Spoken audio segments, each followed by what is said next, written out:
బాప్తిసం తీసుకొని ఆయన సాక్షిగా ఉన్న తర్వాత ఈ పిచ్చి పిచ్చి వేషాలు వేయకూడదు. ఆయనకి నచ్చవు.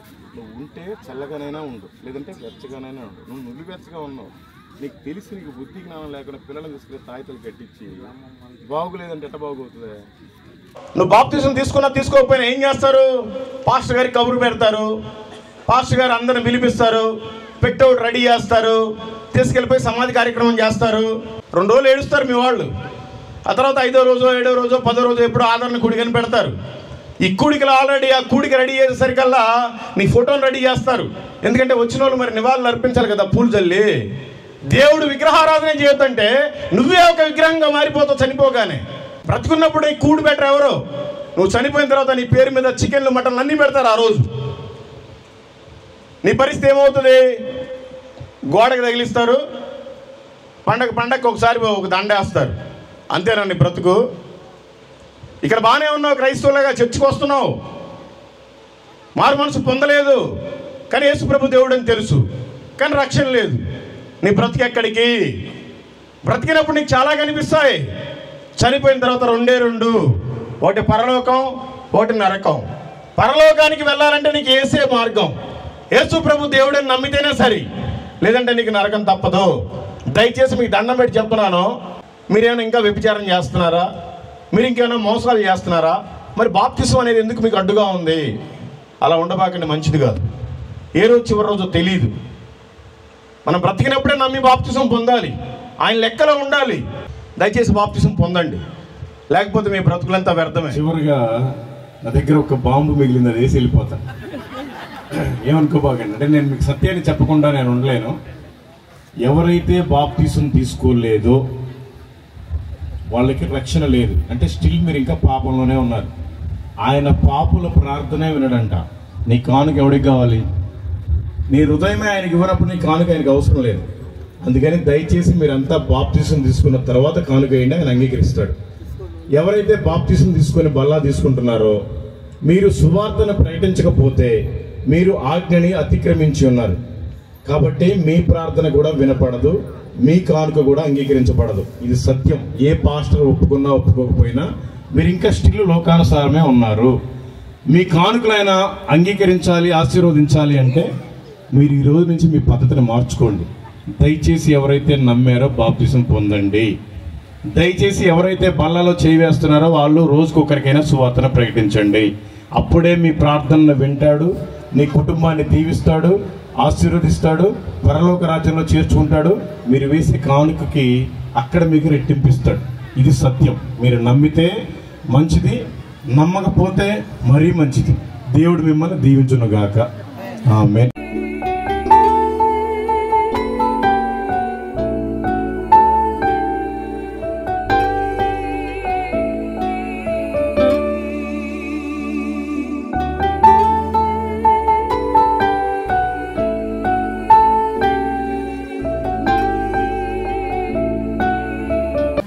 సమయంలో నేటి కొరకు ఏర్పాటు చేయబడిన సందేశకులు బ్రదర్ మల్లికార్జున రావు గారు, గాడ్స్ వే మిషన్. మరి ముందుకు వస్తుండగా అందరం చప్పట్లు కొడదాం గట్టిగా, అందరం గట్టిగా కొడదాం. అందరు చప్పట్లు వస్తలేవు, గట్టిగా. మంచిది. అయ్యగారు మీరు ముఖాముఖిగా చూడకుండా కానీ యూట్యూబ్లో అందరికీ పరిచయం ఉండొచ్చు. ఎందుకంటే మరి ప్రతి విలేజ్ లేకుంటే కొన్ని రాష్ట్రాలు తిరిగి పరిచర్య చేస్తున్నారు, గొప్ప సేవకులు. నేను అయ్యగారిని చూసినప్పుడు మరి పౌలు పరిచర్యలాగా చేస్తున్నప్పుడు నేను అనుకుంటున్నాను, మరి ఎక్కడ వెళ్ళినా ప్రతిరోజు కారులో వెళ్ళి బాక్స్ పెట్టుకొని ఒక్కొక్కరిని దర్శిస్తూ, ఒక్కొక్కరికి కూలికి పోయేవారి లేకుంటే వ్యభిచారుల దగ్గరికి వెళ్ళి, మరి అంతకుల దగ్గరికి వెళ్ళి మరి సువార్త ప్రకటిస్తున్నాడు. ఎన్ని ఆటంకాలు వచ్చినా కానీ సువార్త మాత్రము ఆపడం లేదు. ఎక్కడ ఫంక్షన్లకు వెళ్ళినా కానీ అక్కడ భోజనాలు చేస్తుంటే ఇక్కడ వాక్యాన్ని అందిస్తూనే ఉంటున్నాడు. యూట్యూబ్లో మనం చాలామంది సేవకులు చూసి ఉండొచ్చును. కాబట్టి దేవులారా, అంత గొప్ప ఇంత గొప్ప సేవకుడు ఈ యొక్క గ్రామాన్ని, ఈ ప్రాంతాన్ని, ఈ సంఘాన్ని, ఈ ప్రాంత ప్రజలని ప్రేమించి వచ్చినందుకు మరొకసారి సపోర్ట్లు గట్టిగా కొడదాం. నిజంగానే అయ్యగారి ప్రాంతానికి వస్తాడో రాడు అనుకున్నాం, కానీ మరి కరుణాకర్ కూడా అయ్యగారికి ఫోన్ చేశాడు. ఫోన్ చేసినప్పుడు ఒప్పుకున్నాడు పాస్టర్ గారు. మరి మల్లికార్జునరావు గారు వస్తున్నారు మన దగ్గరికి అంటే నాకు చాలా సంతోషం అయింది. అయ్యగారిని చూడడము, అయ్యగారు మా దగ్గరికి రావడము చాలా సంతోషము. Praise the lord. ఎందుకు పనికిరాని వాడని, ఎన్నిక లేని వాడని, అందరూ త్రోసివేసిన వాడని, అయినను నన్ను ప్రేమించి ఇక్కడ వరకు నడిపించిన దేవాది దేవుడైన యేసయ్యకు సమస్త మహిమ, ఘనత, ప్రభావములు చెల్లును గాక. ఈ అవకాశం ఇచ్చినటువంటి పాస్టర్ గారికి మరియు పాస్టర్ గారి వాళ్ళ బ్రదర్స్కి మరియు వాళ్ళ కుటుంబం మొత్తానికి కూడా పేరు పేరున నా హృదయపూర్వకమైన వందనాలు. అట్లాగే కరుణాకర్ బ్రదర్కి, వారి కుటుంబానికి కూడా నా హృదయపూర్వకమైన వందనాలు. ఇక్కడికి చేరి వచ్చిన దైవజనులందరికీ పేరు పేరున నా హృదయపూర్వకమైన వందనాలు. మీ అందరికి కూడా, ప్రతి అక్కకి, ప్రతి చెల్లికి, ప్రతి తమ్ముడికి, ప్రతి అన్నకి కూడా పేరు పేరున నా హృదయపూర్వకమైన వందనాలు. నేను ఇక్కడికి వచ్చేటప్పుడు దాదాపు 300 కిలోమీటర్లు నా డీజిల్ నేనే ఓపించుకొని వచ్చాను. నా మంచినీళ్ళు నేనే తెచ్చుకున్నాను. తిండి కూడా ఏదో మీతో పాటు ఫెలోషిప్గా తినాలి కాబట్టి తింటాను. కానీ పాస్టర్ గారు నేను ఇక్కడికి వచ్చి ఈ వాక్యాన్ని చెప్పినందుకు ఒక్క పైసా కానుకిచ్చినా నజరేయుడైన యేసు నామంలో తీసుకోబడదు. తీసుకోను. నా పరిచర్య అలాంటిది. ఓన్లీ చప్పట్లు కొట్టమే కాదు, దయచేసి అయిపోయేదాకా కొంచెం పచ్చిగా ఉంటుంది, ఏమనుకోకుండా వినండి. నా పేరు మల్లికార్జునరావు. నేను ఒక హిందూ కుటుంబంలో జన్మించాను. నాకు ఒక అక్క, ఒక చెల్లి, భార్య, 2 పిల్లలు, తల్లిదండ్రులు ఉన్నారు. నేను 4 సార్లు అయ్యప్ప మాల వేసుకున్నాను. 18 సార్లు తిరుమల వెళ్ళి గుండు చేయించుకున్నాను. కాశీ నుంచి కన్యాకుమారి దాకా ఉండే ప్రతి హైందవ టెంపుల్కి వెళ్ళి నా మొక్కుబడులన్నీ తీర్చుకున్నాను. కానీ నాకు ఎప్పుడూ శాంతి సమాధానం లేదు. సాక్ష్యం ఇదిలేండి. నేను సువార్త స్టార్ట్ చేసిన తర్వాత ఇప్పటి వరకు 2350 పైన గ్రామాలు అయిపోయినాయి. 135,000 మందితోటి యేసుప్రభు దేవుడు అని చెప్పాను.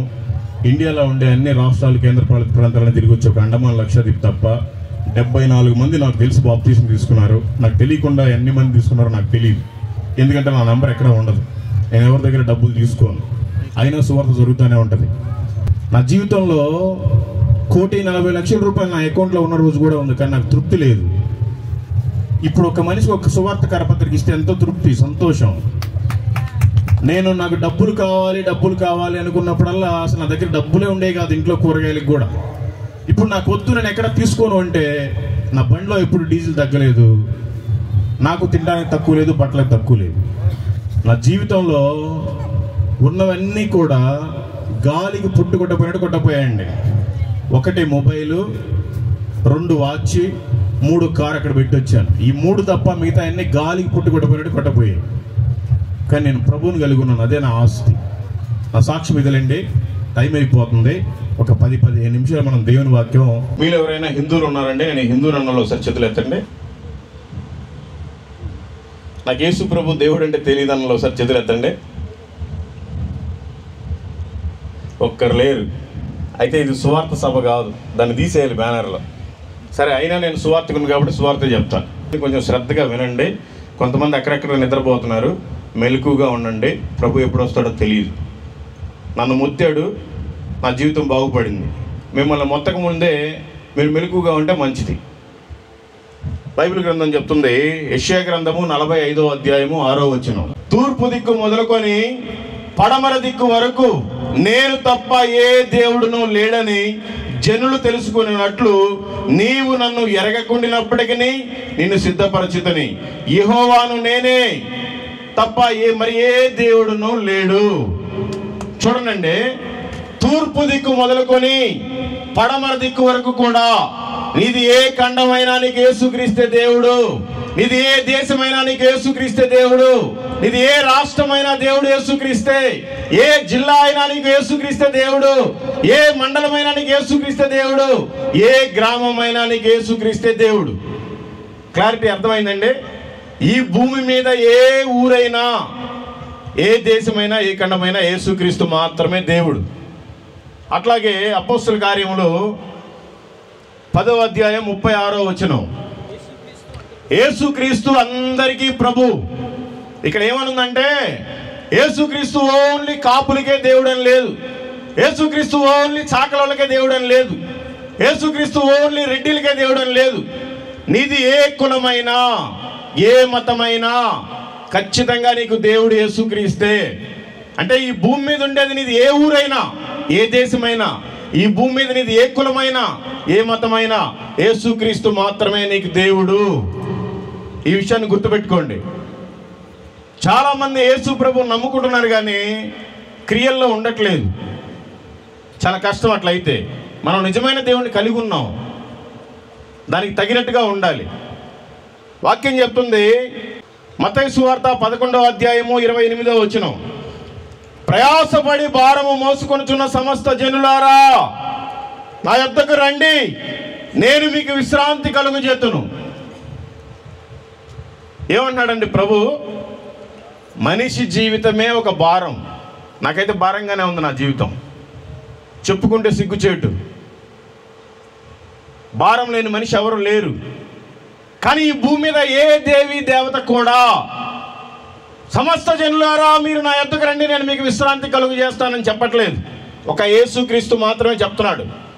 ఎందుకు చెప్తాడు? ఆయన నిజమైన దేవుడు కాబట్టి, మన భారాన్ని తీసివేస్తాడు కాబట్టి ఆయన చెప్తున్నాడు. నా పేరు మల్లికార్జునరావు అండి, నేను మల్లికార్జునరావు అని చెప్తున్నాను. ఆయన దేవుడు, అందుకని ఆయన చెప్తున్నాడు, నేను తప్ప వేరొక దేవుడు లేడు, మీరు నా దగ్గరికి రండి, నేను నీ భారాన్ని మారుస్తాను.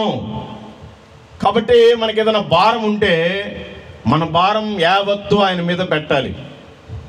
ఏ కాటిపాపడి దగ్గరకో, ఏ సోదరుడి దగ్గరకో, ఏ అంతరాలు కట్టేవాడి దగ్గరకో, ఏ మాంత్రికుడి దగ్గరకో వెళ్తే నీ భారం పోదు. తాత్కాలికంగా 1-2 రోజులు పోయినా మళ్ళీ ఆ తర్వాత ఇంకా ఎక్కువ అయింది. దయచేసి దేవుడిని నమ్మిన వాళ్ళు అలాంటి క్రియలు చేయకూడదు. మరి యేసు ప్రభు వారు భారము మోసుకున్న సమస్త జనులారా నా యొద్దకు రమ్మంటున్నాడు, కానీ ఆయనే మళ్ళీ భూమి మీదకి వచ్చాడు. ఇది ఎక్కడ న్యాయం? ఆయనే మీరు నా దగ్గరికి రండి, నేను మీకు విశ్రాంతి కలుగు చేస్తాను అంటున్నాడు, కానీ మళ్ళీ ఆయనే ఈ భూమి మీదకి వచ్చాడు. ఎందుకు వచ్చాడో చూడండి. 1 తిమోతికి రాసిన పత్రిక 1వ అధ్యాయము 15వ వచనం, పాపులను రక్షించుటకు క్రీస్తు యేసు లోకమునకు వచ్చెను. ఈ లోకానికి వచ్చిన వాళ్ళంతా ఎందుకు వచ్చారో నాకు తెలియదండి. వాళ్ళ కామ కోరికలు తీర్చుకోవడానికి వచ్చారు, మనుషుల్ని ఇబ్బంది పెట్టడానికి వచ్చారు, మనుషుల్ని పీడించి పిప్పు చేయడానికి వచ్చారు. కానీ యేసు ప్రభు అంట పాపులను రక్షించడానికే ఈ లోకానికి వచ్చాడంట. దేవుడు నోటి మాటతోటే ఆకాశాన్ని కలుగు చేశాడు, నోటి మాటతోటే భూమిని కలుగు చేశాడు, నోటి మాటతోటే సమస్తాన్ని కలుగు చేశాడు. కానీ నిన్ను నన్ను మాత్రం ఇష్టపడి ఆయనలాగే చాలా అందంగా సుందరంగా తయారు చేసుకున్నాడు. జీవాత్మను ఊదాడు, నేను చెప్పినట్టు వినమన్నాడు. ఎవ్వడు వినట్లా, మొత్తం పాడైపోయారు. అందుకని ఆయనే వచ్చాడు ఈ లోకానికి మన పాపాలు తీర్చడానికి. మనం ఎవరి దగ్గరికి వెళ్ళి ఒక 50 రూపాయలు ఇచ్చి రంగుదారం కట్టించుకుంటే మన పాపాలు పోవు. మనం ఎవరి దగ్గరికి వెళ్ళి మన అరచేతుల గీతలు చూపించుకుంటే మన పాపాలు పోవు. మనం యేసు ప్రభు దగ్గరికి వస్తే మన పాపాలను ఆయన తీసివేస్తాడు. అందుకే ఆయన ఈ లోకానికి వచ్చాడు. తెలుసుకోవాలి మనం. పాపులు అంటే ఎవరు? అయ్యా నేనేం పాపం చేయట్లేదు, ఏదో ఉన్నకాడికి ఉన్నా, తిన్నకాడికి తిన్నా, నా ఇంట్లో నేను బ్రతుకుతున్నాను, నా భర్త ఏంటో, నా భార్య ఏంటో, నా పిల్లలు ఏంటో, నా పని ఏంటో, అంతే, నేను వేరే వాళ్ళ జోలికి పోను అనుకుంటున్నారు అందరూ. వాక్యం ఏమని చెప్తుందంటే రోమిలికి రాసిన పత్రిక 3వ అధ్యాయం 23వ వచనం, ఏ భేదమును లేదు, అందరూ పాపము చేసి దేవుడు అనుగ్రహించు మహిమను పొందలేకపోతున్నారు. నీకు ఎన్ని డబ్బులున్నా, ఎంత పొలం ఉన్నా, నీకెన్ని బంగ్లాలున్నా, నీకెన్ని కార్లున్నా, నువ్వెంత అందమైన వాడివైనా, నువ్వెంత అందగత్తెవైనా, ఏ భేదమును లేదు, నువ్వు కూడా పాపం చేసే ఉన్నావు. అది నీకు తెలియదు. మనిషి పుడతానే జన్మ పాపి. ఈ పాపం పోవాలంటే యేసు ప్రభు దగ్గరికి రావాలి. యేసు ప్రభు ఒక్కడే పాపులకు రక్షకుడు, ఇంకెవ్వరూ రక్షకుడు లేడు. ఈ విషయాన్ని తెలుసుకోవాలి మీరంతా. పాపం పోవాలని మనం ఏం చేస్తున్నాం? బైబిల్ గ్రంథం చెప్తుంది, హెబ్రీయులకు రాసిన పత్రిక 10వ అధ్యాయం 4వ వచనం, ఏలయనగా ఎడ్ల యొక్కయు మేకల యొక్కయు రక్తము పాపములను తీసివేయట అసాధ్యము. నోరు లేని జీవాలని, మూగ జీవాలని ఎన్ని కోసినా మన పాపాలు పోవు. ఎన్ని కోళ్ళు కోసినా మన పాపాలు పోవు. ఎన్ని మేకలు కోసినా మన పాపాలు పోవు. ఎంతమందికి ఎన్నిచ్చి ఎన్ని కట్టించుకున్నా ఉపయోగం ఏమీ లేదు. ఆయన దగ్గరికి వస్తేనే మన పాపాలు పోతాయి, మన మోక్షానికి చేరతాం. మొదటి యోహాను పత్రిక 1వ అధ్యాయము 7వ వచనం. మన పాపం పోవాలంటే మనం ఏం చేయాలి? అది చదవండి. యేసు రక్తము ప్రతి పాపము నుండి మనలను పవిత్రులుగా చేయును. ఏ కుళ్ళిపోయిన జీవ సమాధో మన పాపాలు కడిగివేయలేదు. ఏ మాంత్రికుడో ఏ బాబానో మన పాపాలు తీసివేయలేడు. ఎవరైతే కామ కోరికలతో నేను దేవీ దేవతని చెప్పుకుంటున్నారో వాళ్ళు మన పాపాలు తీసివేయలేరు. ఓన్లీ యేసు ప్రభు మాత్రమే మన పాపాలను తీసివేయగలడు. యేసు రక్తంలోనే మనకి రక్షణ, యేసు రక్తంలోనే మనకి స్వస్థత, యేసు రక్తంలోనే మనకి మోక్షము, యేసు రక్తంలోనే మనకి నిత్య జీవము. తెలుసుకోవాలి ఈ విషయాన్ని మీరంతా. చాలామంది అక్కలు నిద్రపోతున్నారు, మీరంతా మేలుకుంటే మంచిది. యోహాను సువార్త 14వ అధ్యాయము 6వ వచనం. పవిత్రులుగా మారితేనే మనం పరలోకానికి చేరతాం. ప్రభు చెప్తున్నారు, నేనే మార్గమును, నేనే సత్యమును, నేనే జీవమును, నా ద్వారా తప్ప ఎవ్వడు తండ్రి యొద్దకు చేరడు. నువ్వు ఎన్ని కోళ్ళు కోయి, ఎన్ని మేకలు కోయి, ఎన్ని దున్నపోతులు కోయి, ఏ చెట్టు దగ్గరికన్నా వెళ్ళు, ఏ పుట్ట దగ్గరికన్నా వెళ్ళు, ఏ బాబా దగ్గరికన్నా వెళ్ళు, ఎన్నిసార్లు అయినా గుండు కొట్టించుకో, నువ్వు మోక్షానికి చేరవు. యేసు ప్రభువు నమ్ముకుంటే మాత్రమే నువ్వు మోక్షానికి చేరతావు. తెలుసుకోండి ఈ విషయాన్ని. ఈ భూమి మీద ప్రతి మనిషికి యేసుక్రీస్తే కావాలి. ఇదే కులమైన, ఏ మతమైనా యేసుక్రీస్తు లేకుండా అసలు స్వర్గానికి వెళ్ళటం అనేది అసంభవం అండి. అది కాని పని. అందుకని ఈ లోకంలో ఏమున్నా లేకపోయినా మనకు కలిగిన ఒక్క రక్షణని కొంచెం గట్టిగా పట్టుకుంటే ఈ లోకయాత్ర ముగించుకొని మనం అక్కడికి చేరతాం. లేకపోతే భయంకరమైన పరిస్థితులు ఉంటాయి. మనం తెలుసుకోవాలి. ఈ చర్చి ఎవరికి మందిరం అండి? ఇక్కడ ఎదురుగా చర్చ్ ఉంది.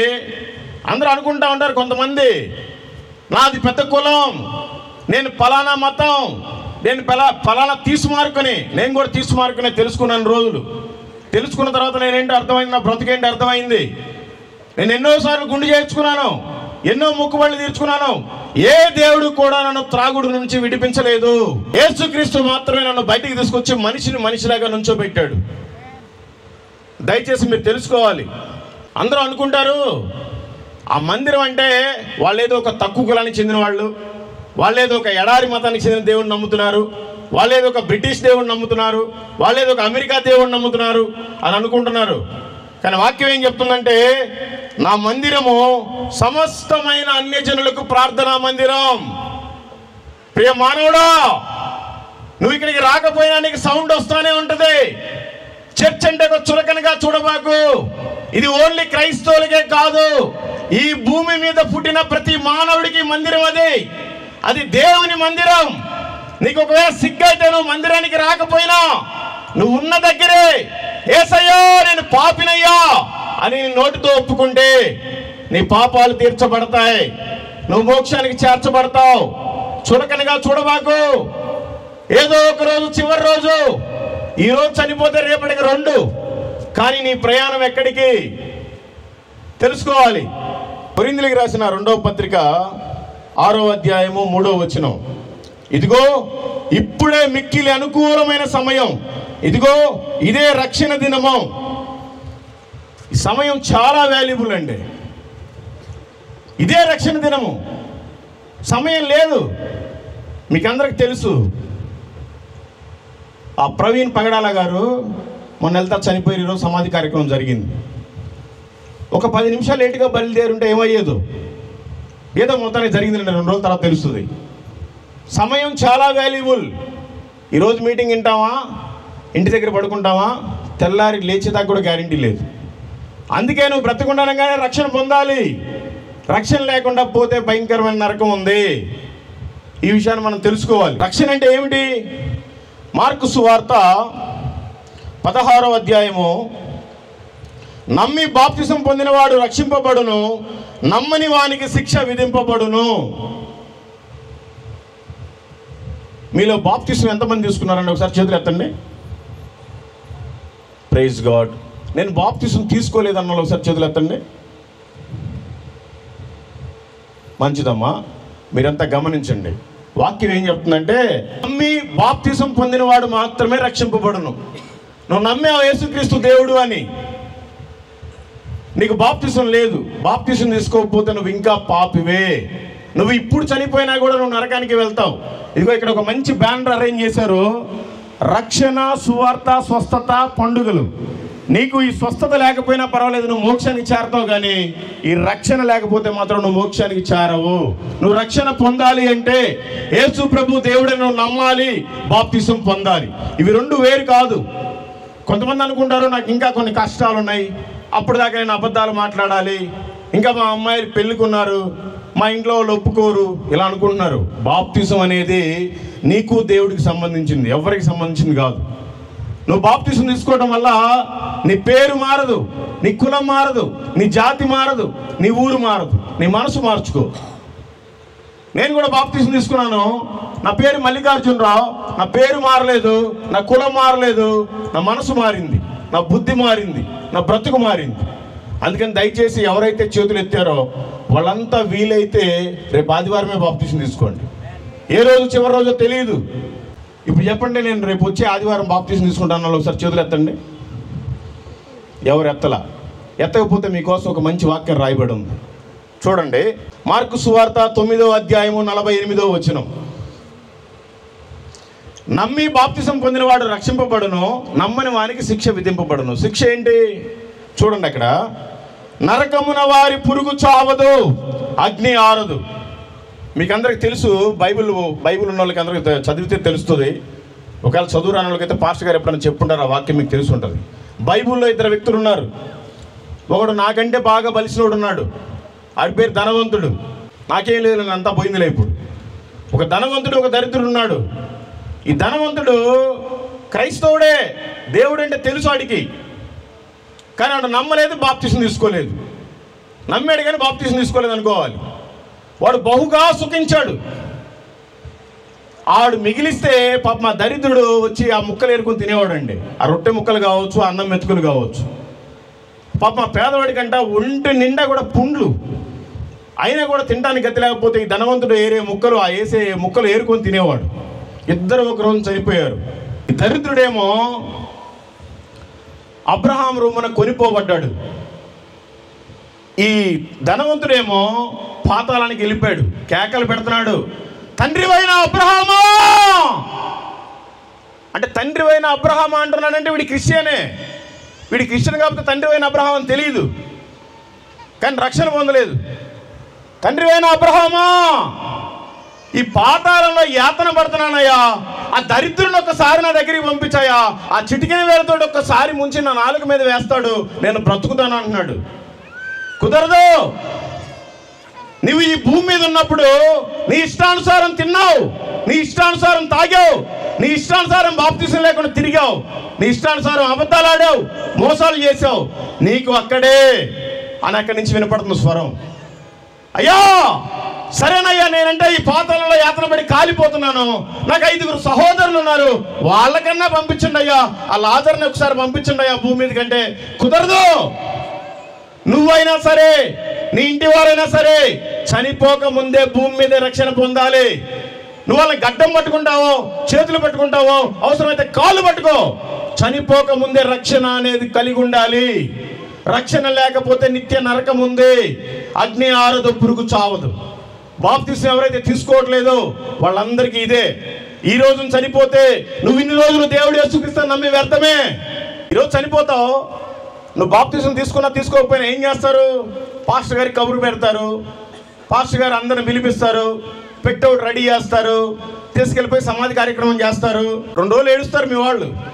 ఆ తర్వాత 5వ రోజు, 7వ రోజు, 10వ రోజు ఎప్పుడు ఆదరణ కూడికని పెడతారు. ఈ కూడికలు ఆల్రెడీ ఆ కూడిక రెడీ చేసేసరికల్లా నీ ఫోటోని రెడీ చేస్తారు. ఎందుకంటే వచ్చిన వాళ్ళు మరి నివాళులు అర్పించాలి కదా, పూలు చల్లి. దేవుడు విగ్రహారాధన చేయొద్దంటే నువ్వే ఒక విగ్రహంగా మారిపోతావు చనిపోగానే. బ్రతుకున్నప్పుడు ఈ కూడు బెటర్ ఎవరు? నువ్వు చనిపోయిన తర్వాత నీ పేరు మీద చికెన్లు, మటన్లు అన్నీ పెడతారు ఆ రోజు. నీ పరిస్థితి ఏమవుతుంది? గోడకు తగిలిస్తారు, పండగకి ఒకసారి ఒక దండేస్తారు, అంతేనండి బ్రతుకు. ఇక్కడ బాగానే ఉన్నావు, క్రైస్తవులుగా చర్చికి వస్తున్నావు, మారు మనసు పొందలేదు, కానీ యేసుప్రభు దేవుడు అని తెలుసు, కానీ రక్షణ లేదు. నీ బ్రతుకు ఎక్కడికి? బ్రతికినప్పుడు నీకు చాలా కనిపిస్తాయి, చనిపోయిన తర్వాత రెండే రెండు, ఒకటి పరలోకం, ఒకటి నరకం. పరలోకానికి వెళ్ళాలంటే నీకు యేసే మార్గం, యేసుప్రభు దేవుడని నమ్మితేనే సరి, లేదంటే నీకు నరకం తప్పదు. దయచేసి మీకు దండం పెట్టి చెప్తున్నాను, నేనే మారు మనసు పొందితే మీరేమైనా ఇంకా వ్యభిచారం చేస్తున్నారా? మీరు ఇంకేమైనా మోసాలు చేస్తున్నారా? మరి బాప్తిసం అనేది ఎందుకు మీకు అడ్డుగా ఉంది? అలా ఉండబాకండి, మంచిది కాదు. ఏ రోజు చివరి రోజు తెలియదు. మనం బ్రతికినప్పుడే నమ్మి బాప్తిసం పొందాలి, ఆయన లెక్కలో ఉండాలి. దయచేసి బాప్తిసం పొందండి, లేకపోతే మీ బ్రతుకులంతా వ్యర్థమే. నేను ఇప్పుడు క్రైస్తవులతో మాట్లాడుతున్నాను. నరకంలో వాళ్ళు కాలిపోతున్నారు, మరి మనం ఏం చేయాలి? యూదా పత్రిక 1వ అధ్యాయము 23వ వచనం, అగ్నిలో నుంచి లాగినట్టుగా లాగి కొందరిని రక్షించుడు అని వాక్యం చెప్తుంది. మీరు ఎంతమందిని రక్షించారు ఇప్పటి వరకు? ఎంతమందిని రక్షించారండి మీరంతా? ఏమనుకోకుండా నా దగ్గర బైబిల్ ఉందన్న ఒకసారి చేతులు ఎత్తండి. ఈ బైబిల్ నేను ఇప్పటి వరకు పూర్తిగా చదివానన్న ఒకసారి చేతులు ఎత్తండి. ఇక్కడ ఇంతమంది కూర్చుంటే సరిగ్గా పట్టును 10 మంది కూడా లేరు. మనం క్రైస్తవులని చెప్పుకోవడానికి సిగ్గుండాలి. మనలాంటి దౌర్భాగ్యమైన దరిద్రం చూసే వేరే వాళ్ళు దేవుడు తెలుసుకోవట్లేదు. వాక్యం మీరే చదవకపోతే ఇంకెవరు చదువుతారు? దేనికండి బైబిల్ ఎందుకు తెచ్చుకుంటున్నారు మీరు? ఆ చిన్నపిల్లలను చూడండి, వాళ్ళ స్కూల్కి పంపించాలంటే ఎన్నో నోట్సులు రాయాలి, ఎన్నో పుస్తకాలు చదువుకోవాలి, ఇంకో తరగతికి వెళ్ళాలంటే. నీ జీవితం మొత్తానికి ఇదే పుస్తకం. ఈ గ్రంథాన్ని చదువుకుండా నువ్వు పరలోకం ఎలా వెళ్ళిపోతావు? దీంట్లో ఏముందో నువ్వు వాక్యానుసారం జీవించాలి కదా. వాక్యమే నువ్వు చదవకపోతే నువ్వు ఎలా జీవిస్తావు వాక్యానుసారం? సిగ్గుందా అసలు మీకు కొద్దిగైనా? మీరంతా క్రైస్తవులా? దేనికండి క్రైస్తవులు మీరు? దయచేసి అక్కడ చెప్పుకోబాకండి, సిగ్గుపోద్ది. దేవుడి నామంగా అవమానం. చదవండి. బైబిల్ని చదవకపోతే ఏం చెప్తారు మీరు?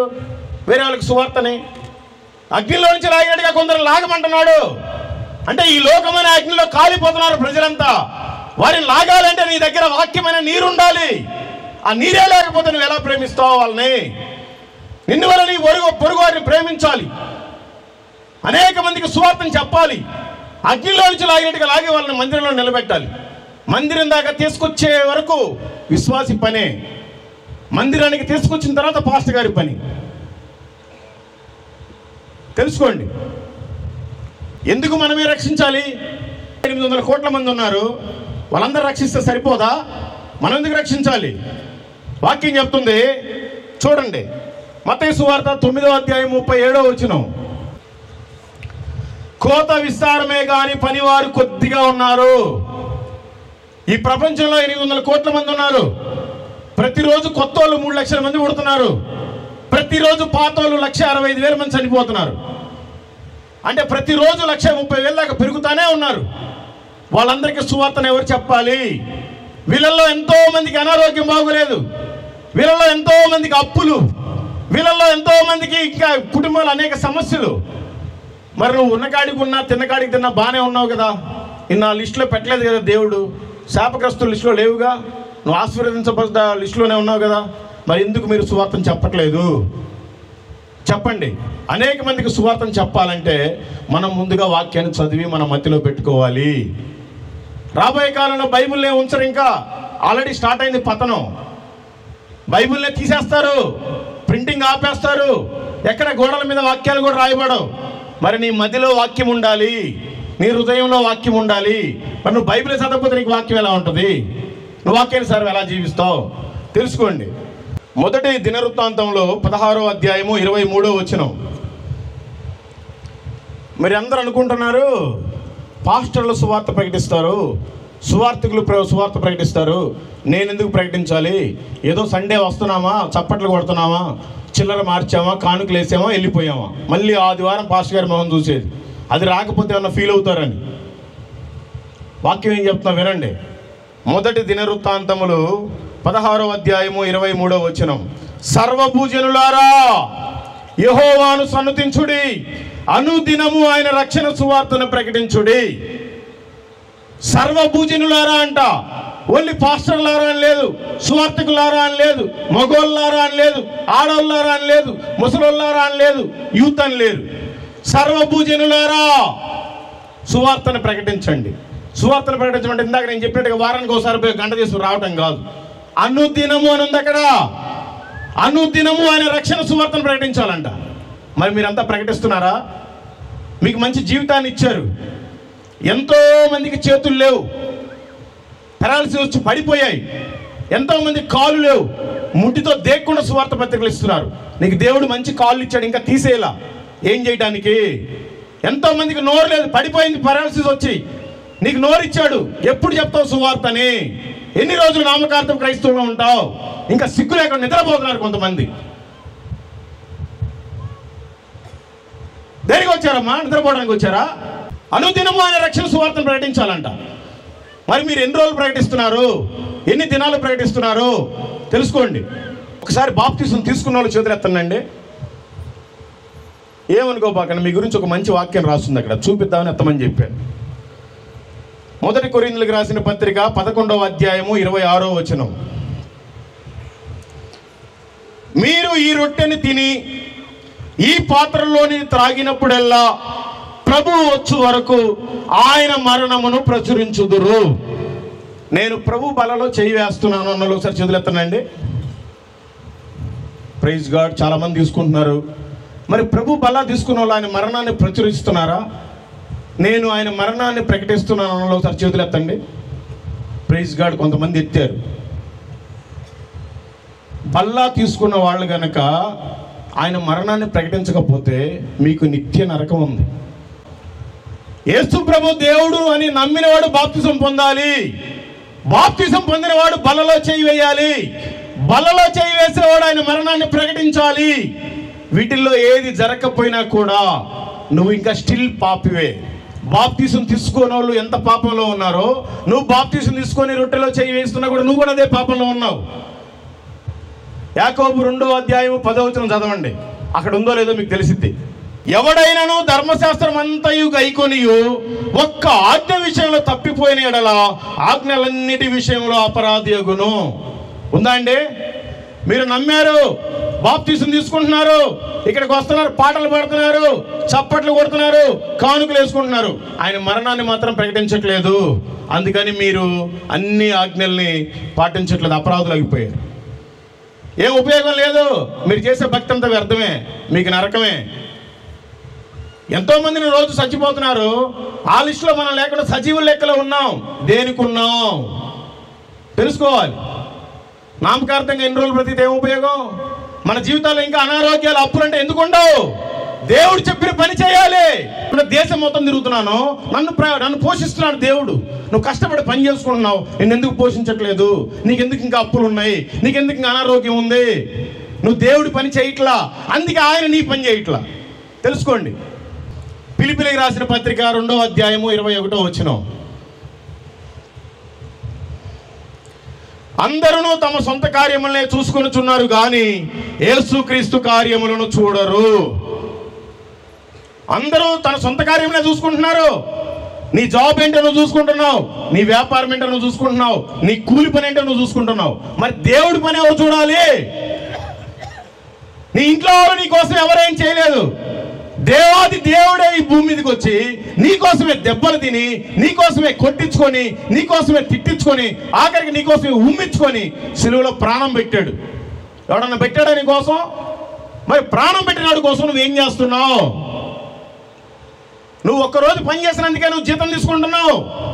మరి నీకోసం ప్రాణం పెట్టడానికి నువ్వేమిస్తున్నావు? నీ పని నువ్వు చూసుకుంటున్నావు. నీ పని చేయకుండా ఆయన కత్తిరిస్తాడు. ఒకరోజు వస్తుంది, దయచేసి ఆయన పని చేయండి. ఆయన పని చేయమంటే ఏదో నా దేశం మొత్తం తిరగమని కాదు. కనీసం మనం వెళ్ళే పనిలో మన పక్కన వారితో దేవుడు మంచి దేవుడు అని చెప్పాలి, సువార్త చెప్పాలి. మన కొలీగ్స్కి చెప్పాలి, మన క్లాస్మేట్స్కి చెప్పాలి, మన తోటి సహోదరులకు చెప్పాలి, పని వారికి చెప్పాలి. ఎందుకు చెప్పలేకపోతున్నారు? చెప్పకపోతే చాలా కష్టం.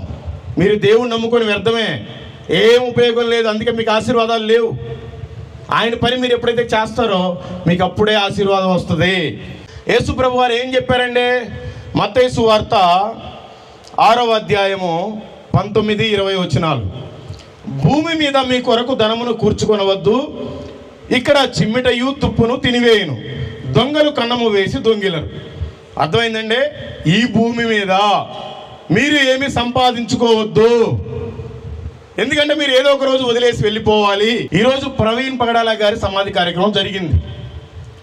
ఆయన భార్య ఆయనకి భార్య కాదు, ఆయన పిల్లలు ఆయనకి పిల్లలు కాదు, ఆయన సాఫ్ట్వేర్ కంపెనీ ఆయనది కాదు, అన్నీ వదిలేసి వెళ్ళిపోయాడు. మరి ఆయన సంపాదన ఏంటి? ఇప్పుడు మనకు కూడా ఎలాంటి సంపాదన ఉండాలి? 20వ వచనం చదవండి. పరలోకమందు మీ కొరకు ధనమును కూర్చుకొనుడి, అచ్చట చిమ్మిట అయినను తుప్పైనను దాన్ని తినివేయదు, దొంగలు కన్నము వేసి దొంగిలరు. మనం పరలోకంలో ఏదైనా సంపాదించుకోవాలి. ఇక్కడ పొలం కొన్నామా, ప్లాట్ కొన్నామా, ఇల్లుందా, కారు ఉందా, మా అమ్మాయిని మా అబ్బాయిని మంచి స్కూల్లో కాలేజీలో జాయిన్ చేసామా, మంచి కంపెనీలో జాబ్ చేస్తున్నారా, మా వాళ్ళకి మంచి కట్నం తీసుకోవాలి, లేదంటే మంచి సంబంధానికి పెళ్లి చేయాలి, ఇది కాదు. పరలోకంలో మనకంటూ ఆస్తి ఉండాలి. ఈ భూమి మీద ఇక్కడ మీ ఊర్లో ప్లాట్ ఉన్నా లేకపోయినా ఏం కాదు, నీ ప్లాట్ అక్కడ ఉండాలి. ప్లాట్ అంటే భూమే, నీ స్థలం. స్థలం పరలోకంలో ఉంది, తెలుసా మీకు? పరలోకంలో స్థలం ఉంది అన్నాడు. ఒకసారి చేతులు ఎత్తండి. ఎత్తడానికైతే ఎత్తారు అందరూ, మరి దాన్ని సంపాదించుకున్నారా?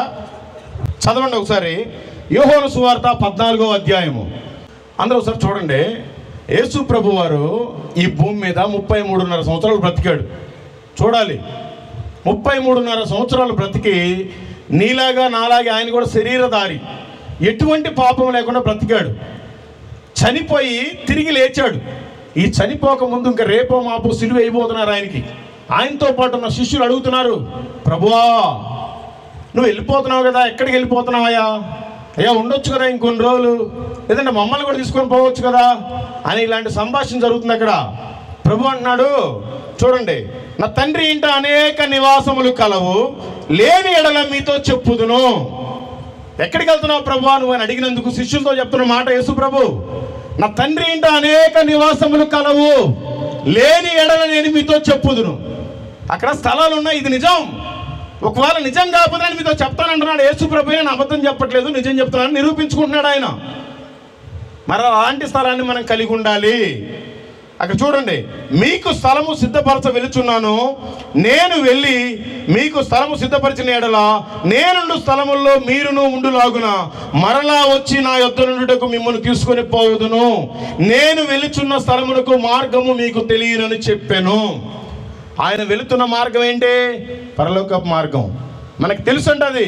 మరి మనం ఆ మార్గానికి వెళ్ళాలంటే ఏం చేయాలి? మనకు అక్కడ స్థలం కావాలంటే ఏం చేయాలి? అక్కడ డబ్బులు పెట్టి కొనుక్కోవటం కాదు, ఇక్కడ కొనుక్కోవాలి ఆత్మలను పెట్టి. ఒక ఆత్మను రక్షిస్తే నీ అకౌంట్లో ₹1,00,00,000 ఉంటాయి పరలోకంలో. అవన్నీ గ్యాదర్ చేసి దాని ప్రకారం నీకు కొలిసిస్తాడు స్థలం. నీకు పరలోకంలో స్థలం ఉందా? ఈ స్థలం ఇక్కడ నీకుంటే ఇక్కడ వదిలేసి వెళ్ళిపోవడమే, ఏం ఉపయోగం లేదు. నీకు పరలోకంలో స్థలం ఉండాలి, లేకపోతే చాలా కష్టం. వీళ్ళు ఎక్కడ ఉంటారు? ఇప్పుడు ఏదైనా ఊరు వెళ్ళాలి, ఛార్జీకి డబ్బులు తీసుకెళ్ళాలి, తినడానికి ఏమైనా చూసుకోవాలి, ఏమి లేకుండా మీరు చేతులు ఒప్పుకుంటా ప్రభు నమ్మారు, బాప్తిసం పొందారు, ఏం ఉపయోగం? చేతులు ఒప్పుకుంటూ వెళ్ళిపోతారు పరలోకానికి. అక్కడే మీకు తినడానికి వద్దా, ఉండటానికి జాగా అవసరం లేదా? ఇక్కడే సంపాదించుకోవాలి. అందుకే చెప్తున్నాడు 5వ వచనంలో, మీరు ధనాన్ని ఇక్కడ సమకూర్చుకోవద్దు, పరలోకంలో మీ ధనాన్ని సమకూర్చుకోండి, అదే స్థలం. ఇంకా ఒక్కొక్క స్టిల్ నిద్రపోతూనే ఉంది, ఆమెకి ఏడ కూడా లేకుండా పోయేటట్టుంది ఇల్లు, లేపండి. మరి ఎప్పుడు మనం సంపాదించుకోవాలి? అది కూడా రాసిపెట్టే ఉన్నాడు. చదవండి యోహాను సువార్త 9వ అధ్యాయము 4వ వచనం.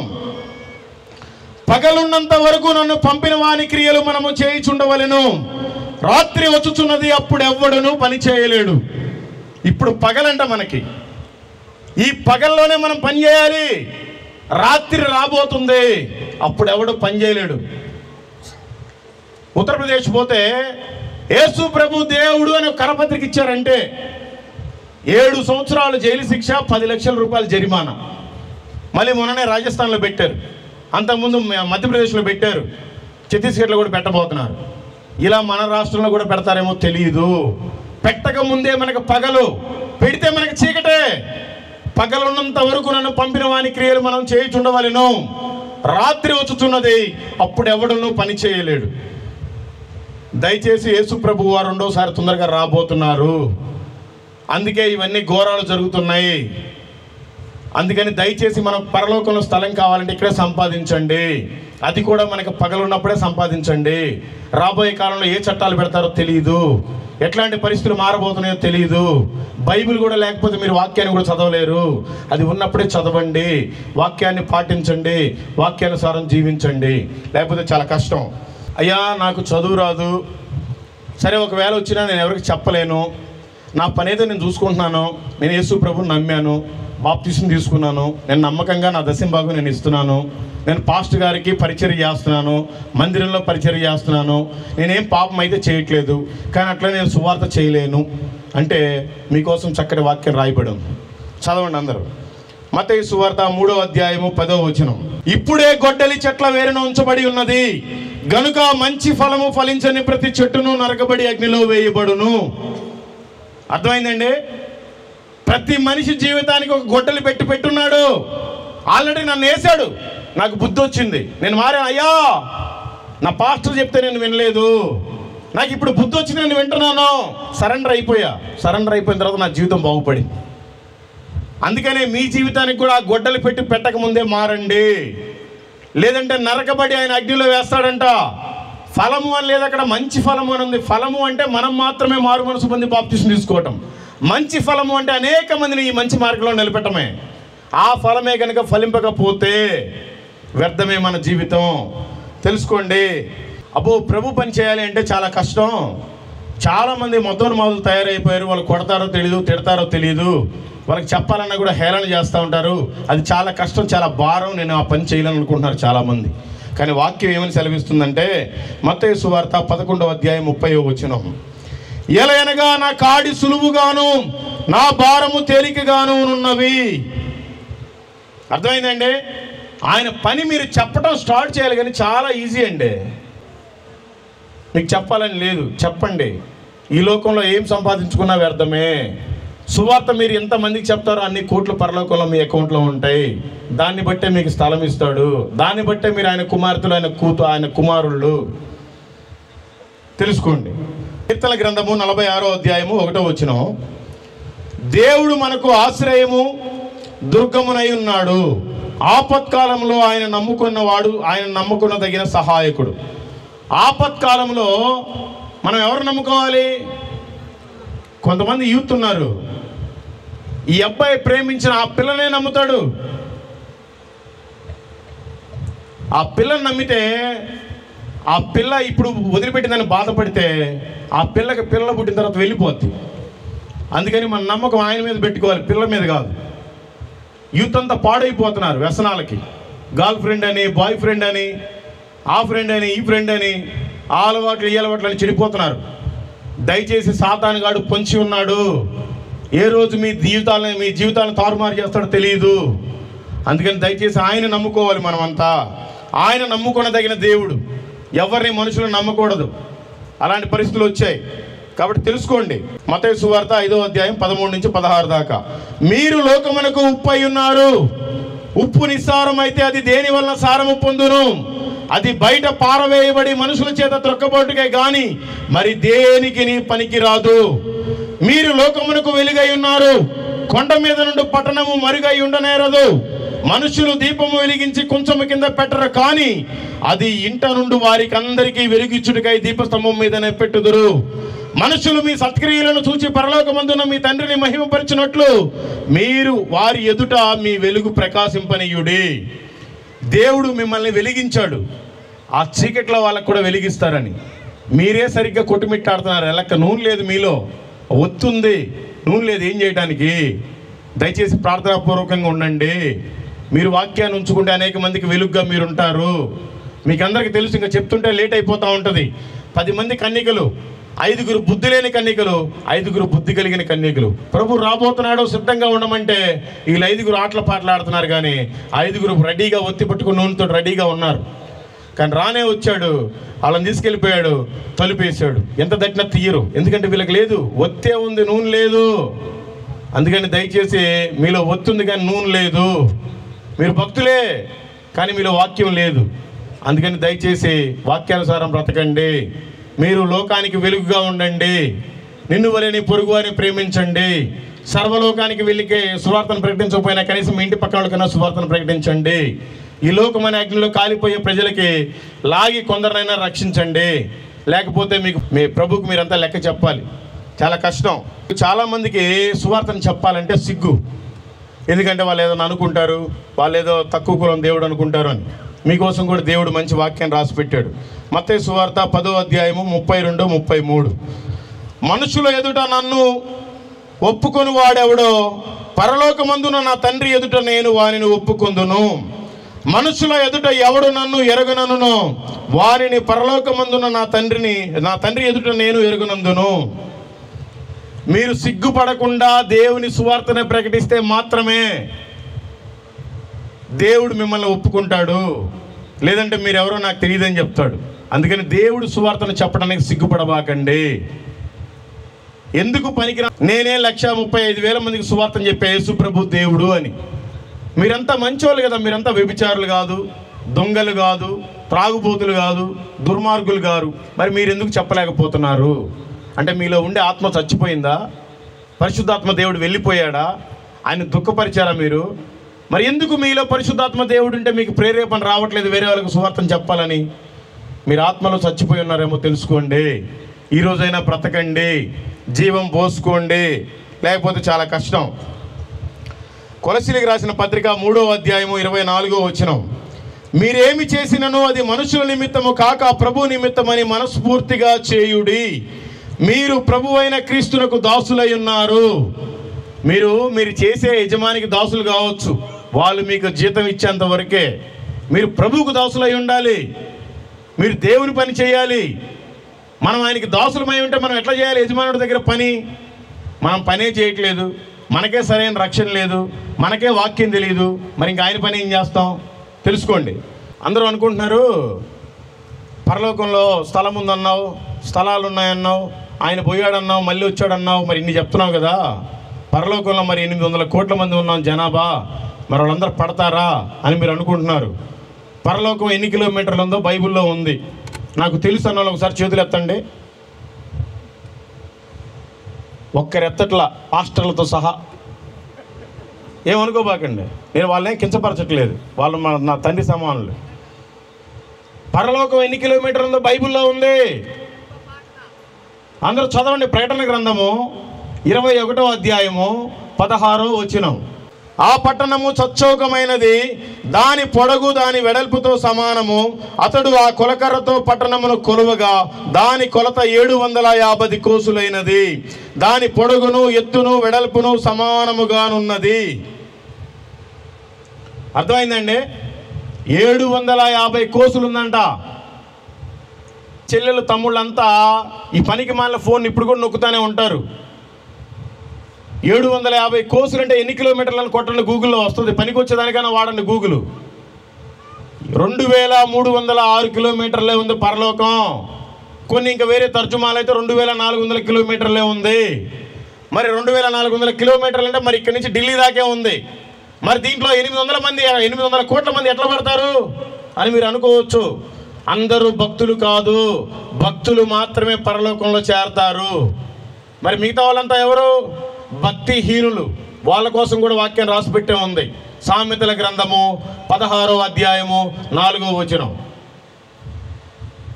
యెహోవా ప్రతి వస్తువును దాని పని నిమిత్తం కలుగజేసెను. చూడండి, మైక్ ఉంది మాట్లాడటానికి, ఈ టెంట్ ఉంది ఎండ లేకుండా ఉండటానికి, ఫ్యాన్ ఉంది గాలి రావటానికి, కూలర్ ఉంది ఇంకొంచెం చల్లగా రావటానికి. ప్రతి వస్తువును దాని పని నిమిత్తం కలుగజేశాడు. కానీ భక్తిహీనులంట ఆయన నాశన దినం కొరకు తయారు చేశాడంట. నాశన దినము ఈజ్ ఈక్వల్ టు నరకం. నరకంలో కాలటానికి కూడా యేసుప్రభు మనుషులు తయారు చేశాడు. నువ్వు ఎప్పుడైతే యేసుప్రభు దేవుడిని నమ్మి బాప్తిసం తీసుకోలేదో నీ ప్రాంతం అక్కడే. నువ్వు భక్తిహీనురాలువి, భక్తిహీనుడివి. ఎప్పుడైతే నువ్వు బలలో చేయి వేస్తూ కూడా ఆయన మరణాన్ని ప్రకటించట్లేదో నువ్వు భక్తిహీనుడివి, నువ్వు భక్తిహీనురాలువి. నీకు అక్కడే నాశన దినం ఉంది. నేను భక్తుడిని అన్న వాళ్ళు ఒకసారి చేతులెత్తండి. ఒకరిద్దరు ఎత్తారు పాస్టర్లు, మరి మిగతా వాళ్ళు ఎత్తలేదు. మరి మీరంతా భక్తిహీనులేము. మరి మీకోసమే రాసింది అది. సామెతల గ్రంథం 16వ అధ్యాయము 4వ వచనం చదువుకోండి బాగా. యెహోవా ప్రతి వస్తువును దాని దాని పని నిమిత్తం కలుగు చేసును, నాశన దినం కొరకే ఆయన భక్తిహీనులను తయారు చేసును. నరకంలో కాలిపోతావు ఇంత బ్రతుకు బతికి. నువ్వు నరకానికి వెళ్ళకూడదనే ప్రభు చాలా మందిని మిషనరీస్ని పంపించాడు. యేసు ప్రభు వారికి 12 మంది శిష్యులండి. వాళ్ళలో ఒకరైన తోమా గారు, ఆయన మన భారతదేశానికి వచ్చారు. కేరళ ప్రాంతం ఇంతకుముందు దాని పేరు ట్రావెన్కోర్. మనకి హైదరాబాద్ నవాబులు ఎట్లా పరిపాలించాలో కేరళను కూడా ఒక రాజు పరిపాలించాడు. మైసూర్ని మహారాజులాగా ఎట్లా పరిపాలించాడో కేరళను కూడా ఒక రాజు పరిపాలించాడు. ఆ రాజు ఒక రాజమందిరం కడదామని డిసైడ్ అయ్యాడు. అప్పటికే ఇజ్రాయెల్ ప్రాంతంలో చాలా గొడవలు జరిగి మొదటి శతాబ్దంలో చాలామంది పారిపోయి యూదులంతా కేరళ ప్రాంతానికి వచ్చారు. వాళ్ళు యాలకులు, చెక్కలు, లవంగాలు, ఆ మసాలా దినుసులు అమ్ముకుంటూ బ్రతికేవాళ్ళు. ఈ రాజుగారికి కొంతమంది పరిచయం అయ్యారు. అయ్యా, మీరు రాజమందిరం కట్టాలనుకుంటున్నారు కదా, మా ప్రాంతంలో తోమా అనే ఒక మంచి కార్పెంటర్ ఉన్నాడు, మంచి పనివాడు ఉన్నాడు, చాలా అందంగా సుందరంగా తయారు చేస్తాడు, ఆయన పిలిపించుకోమని చెప్పాడు. ఇదంతా దేవుని ప్రణాళిక. యేసు ప్రభు వారు వెళ్తూ వెళ్తూ మీరు సర్వలోకానికి వెళ్ళి సర్వ సృష్టికి సువార్తను ప్రకటించమని చెప్పాడు ప్రభు శిష్యులకి. వీళ్ళంతా ఏం చేశారు? ప్రభు వారు వెళ్ళిపోయిన తర్వాత అందరూ చీట్లు వేసుకున్నారు. రే, ప్రభు చెప్పిన మాట మనం వినాలి, ప్రభు వెళ్ళిపోయాడు, ఆయన రానై ఉన్నాడు, మనమంతా సువార్తను ప్రకటించాలి, నువ్వు ఆ దేశానికి పో, నువ్వు ఈ దేశానికి పో అంటే ఎవరు వినట్లేదు. ఇదంతా గొడవ ఎందుకంటే వాళ్ళే చీట్లు వేసుకున్నారు. తోమా గారి కంటే భారతదేశం వెళ్ళమని వచ్చిందంట. అయ్యా నేను వెళ్ళనయ్యా, వాళ్ళంతా మూర్ఖులయ్యా, వాళ్ళని కొట్టి చంపుతారయ్యా, నేను వెళ్ళనన్నాడంట. దర్శనంలో ప్రభు కనపడి, ఏ తోమా, నువ్వు ఖచ్చితంగా అక్కడికే వెళ్ళాలి. వచ్చాడు. ఈ రాజుగారు పంపించారు. ప్లాన్ ప్రకారం ఆయన పడవేసుకొని భారతదేశానికి వచ్చాడు. మొట్టమొదటిగా ఆయన అడుగుపెట్టిన స్థలం కొడంగలూరు. మీరు గూగుల్లో కొడితే వస్తుంది, ఇన్ ఇండియాస్ ఫస్ట్ చర్చ్ కొడంగలూరు. ఆయన వచ్చిన పడవ కూడా అట్నే పెట్టారు చూడటానికి. భారతదేశానికి వచ్చి పగలంతా రాజుగారు పనిచేసేవాళ్ళు రాజమందిరం కడుతూ. ఆయన ఇచ్చిన డబ్బుల్ని పేదవారికి సరుకులు కొనిచ్చి అది ఇది తినుబండరాలు కొనిచ్చి సాయంత్రం పూట సువార్తను చెప్పేవాడు. ఈ విషయం రాజుగారికి తెలిసి, రే వాడు మత మార్పిడి చేయడానికి వచ్చాడు రా మన దేశానికి, తీసుకెళ్ళిపోయి బొక్కలో వేయండి అని చెప్తే జైల్లో వేశారు. మాకింతమంది దేవతలు ఉన్నారు, నువ్వెవడరా వచ్చి నీ దేవుడి గురించి చెప్పడానికి జైల్లో వేశారు. యేసు ప్రభుతో పాటు తిని పడుకున్న వ్యక్తినే జైల్లో వేశారు. నిన్ను నన్ను వేస్తే ఎంత? వేసిన 3వ రోజుకి ఆ రాజుగారు తమ్ముడు చనిపోయాడు. చనిపోతే అందరూ ఏడ్చుకుంటా ఉన్నారు. ఈయనంట కేకలు పెడుతున్నాడంట, అయ్యా రాజుగారు, నీ సొమ్ము నేను తిన్నాను, నాకు ఒక అవకాశం మా దేవుడు మీ తమ్ముడిని రక్షిస్తాడు, బతికిస్తాడు, నేను వచ్చి ప్రార్థన చేస్తాను, ఈ విషయాన్ని చెప్పమంటే ఆ మంత్రి గారికి పోయి చెప్పారు. ఎవరు? రాజుగారికి చెప్పకుండా. ఆ మంత్రి గారు అంట జైలు దగ్గరికి వచ్చి 4 టన్నులు దాన్ని మళ్ళీ లోపల పెట్టాడు. ఆ తర్వాత సమాధి కార్యక్రమానికి మొత్తం తీసుకొని వెళ్తున్నారు, పాడే గీడి అంతా కట్టుకొని. ఆ రాజుగారు జైలు ఎదురుగు నుంచి పోయేటప్పుడు రాజుగారిని చూసి జైల్లో నుంచి, అప్పుడంతా ఓపెన్ లేండి, ఆ జైలు కూడా ఉంది ఇంకా. అయ్యా రాజుగారు, నేను దేశం నుంచి నన్ను తీసుకొచ్చారు, నాకు మంచి భోజనం పెడుతున్నారు, నాకు మంచి డబ్బులు ఇస్తున్నారు, మీ సొమ్ము తిని నేను వాస్తవాన్ని చెప్పకుండా ఉండలేనయ్యా, మీ తమ్ముడు బ్రతుకుతాడు, మా దేవుడు మంచి దేవుడు, నాకు ఒక అవకాశం ఇచ్చిన ప్రార్థన చేస్తారు, మీరు కంగారు పడారే అని బయటికి తీసుకురండి అని చెప్పి తోమా గారిని తీసుకొస్తే అంత ప్రార్థనంతా చేసి యేసు నామములో లేచునుగా కంటే లేచి కూర్చున్నాడు వాళ్ళ తమ్ముడు. షాక్ అయిపోయాడు. అప్పటి నుంచి మనకి భారతదేశంలో సువార్త వచ్చిందండి. ఎవడో ఈ పనికి మళ్ళీ మత మార్పిడి చేస్తున్నారు, బ్రిటిష్ దేవుడు, అమెరికా దేవుడు అంటున్నారు. 1900 సంవత్సరాల క్రితమే తోమా గారిని పంపించాడు ప్రభు. దేనికి? మనం నరకానికి వెళ్లకుండా ఉండటానికి, మనం నాశన దినం కోసం ఉండకుండా ఆయన దగ్గర ఉండటానికి, ఆయన కుమారులుగా ఆయన కుమార్తెలుగా ఉండటానికి ఆయన తోమా గారిని పంపించాడు. ఆయన 7 మందిరాలు కట్టాడండి. 7వ మందిరం కట్టి 7.5 సగం కట్టాడు. కట్టిన తర్వాత చెన్నై ప్రాంతంలో, దాని పేరు ఇంతకుముందు మైలాపూర్, ఆ ప్రాంతం, అది అంతకుముందు చెన్నాపట్నం, మద్రాసు అనుకోండి. ఆ తమిళనాడు ప్రాంతంలో ఆ మైలాపూర్ నుంచి కొంతమంది వెళ్ళారు. అయ్యా మీరు యేసు ప్రభు శిష్యులు అంట కదా, యేసు ప్రభే నిజమైన దేవుడు అంట కదా, మా దేశంలో చాలామంది దేవీ దేవతలు ఉన్నారు కానీ మాకు తెలియదు, ఒకసారి మీరు మా ప్రాంతానికి రండి అయ్యా, సువార్తను చెప్పండి అయ్యా అని చెప్పారు. పాపం తోమా గారు తమిళనాడు ప్రాంతానికి వచ్చాడు. వచ్చి సువార్తను ప్రకటిస్తూ ఉన్నారు. ఆయన యేసు ప్రభుని ఫాలో అవుతారు. శిష్యులంతా ఎవరైతే యేసు ప్రభుని నమ్ముతారో వాళ్ళంతా యేసు ప్రభు ఏం చేస్తే వీళ్ళు కూడా అదే చేస్తారు. యేసు ప్రభు పొద్దున్నే లేచి ఫస్ట్ ఆయన వెళ్ళేది కొండకే ప్రార్థన చేయడానికి.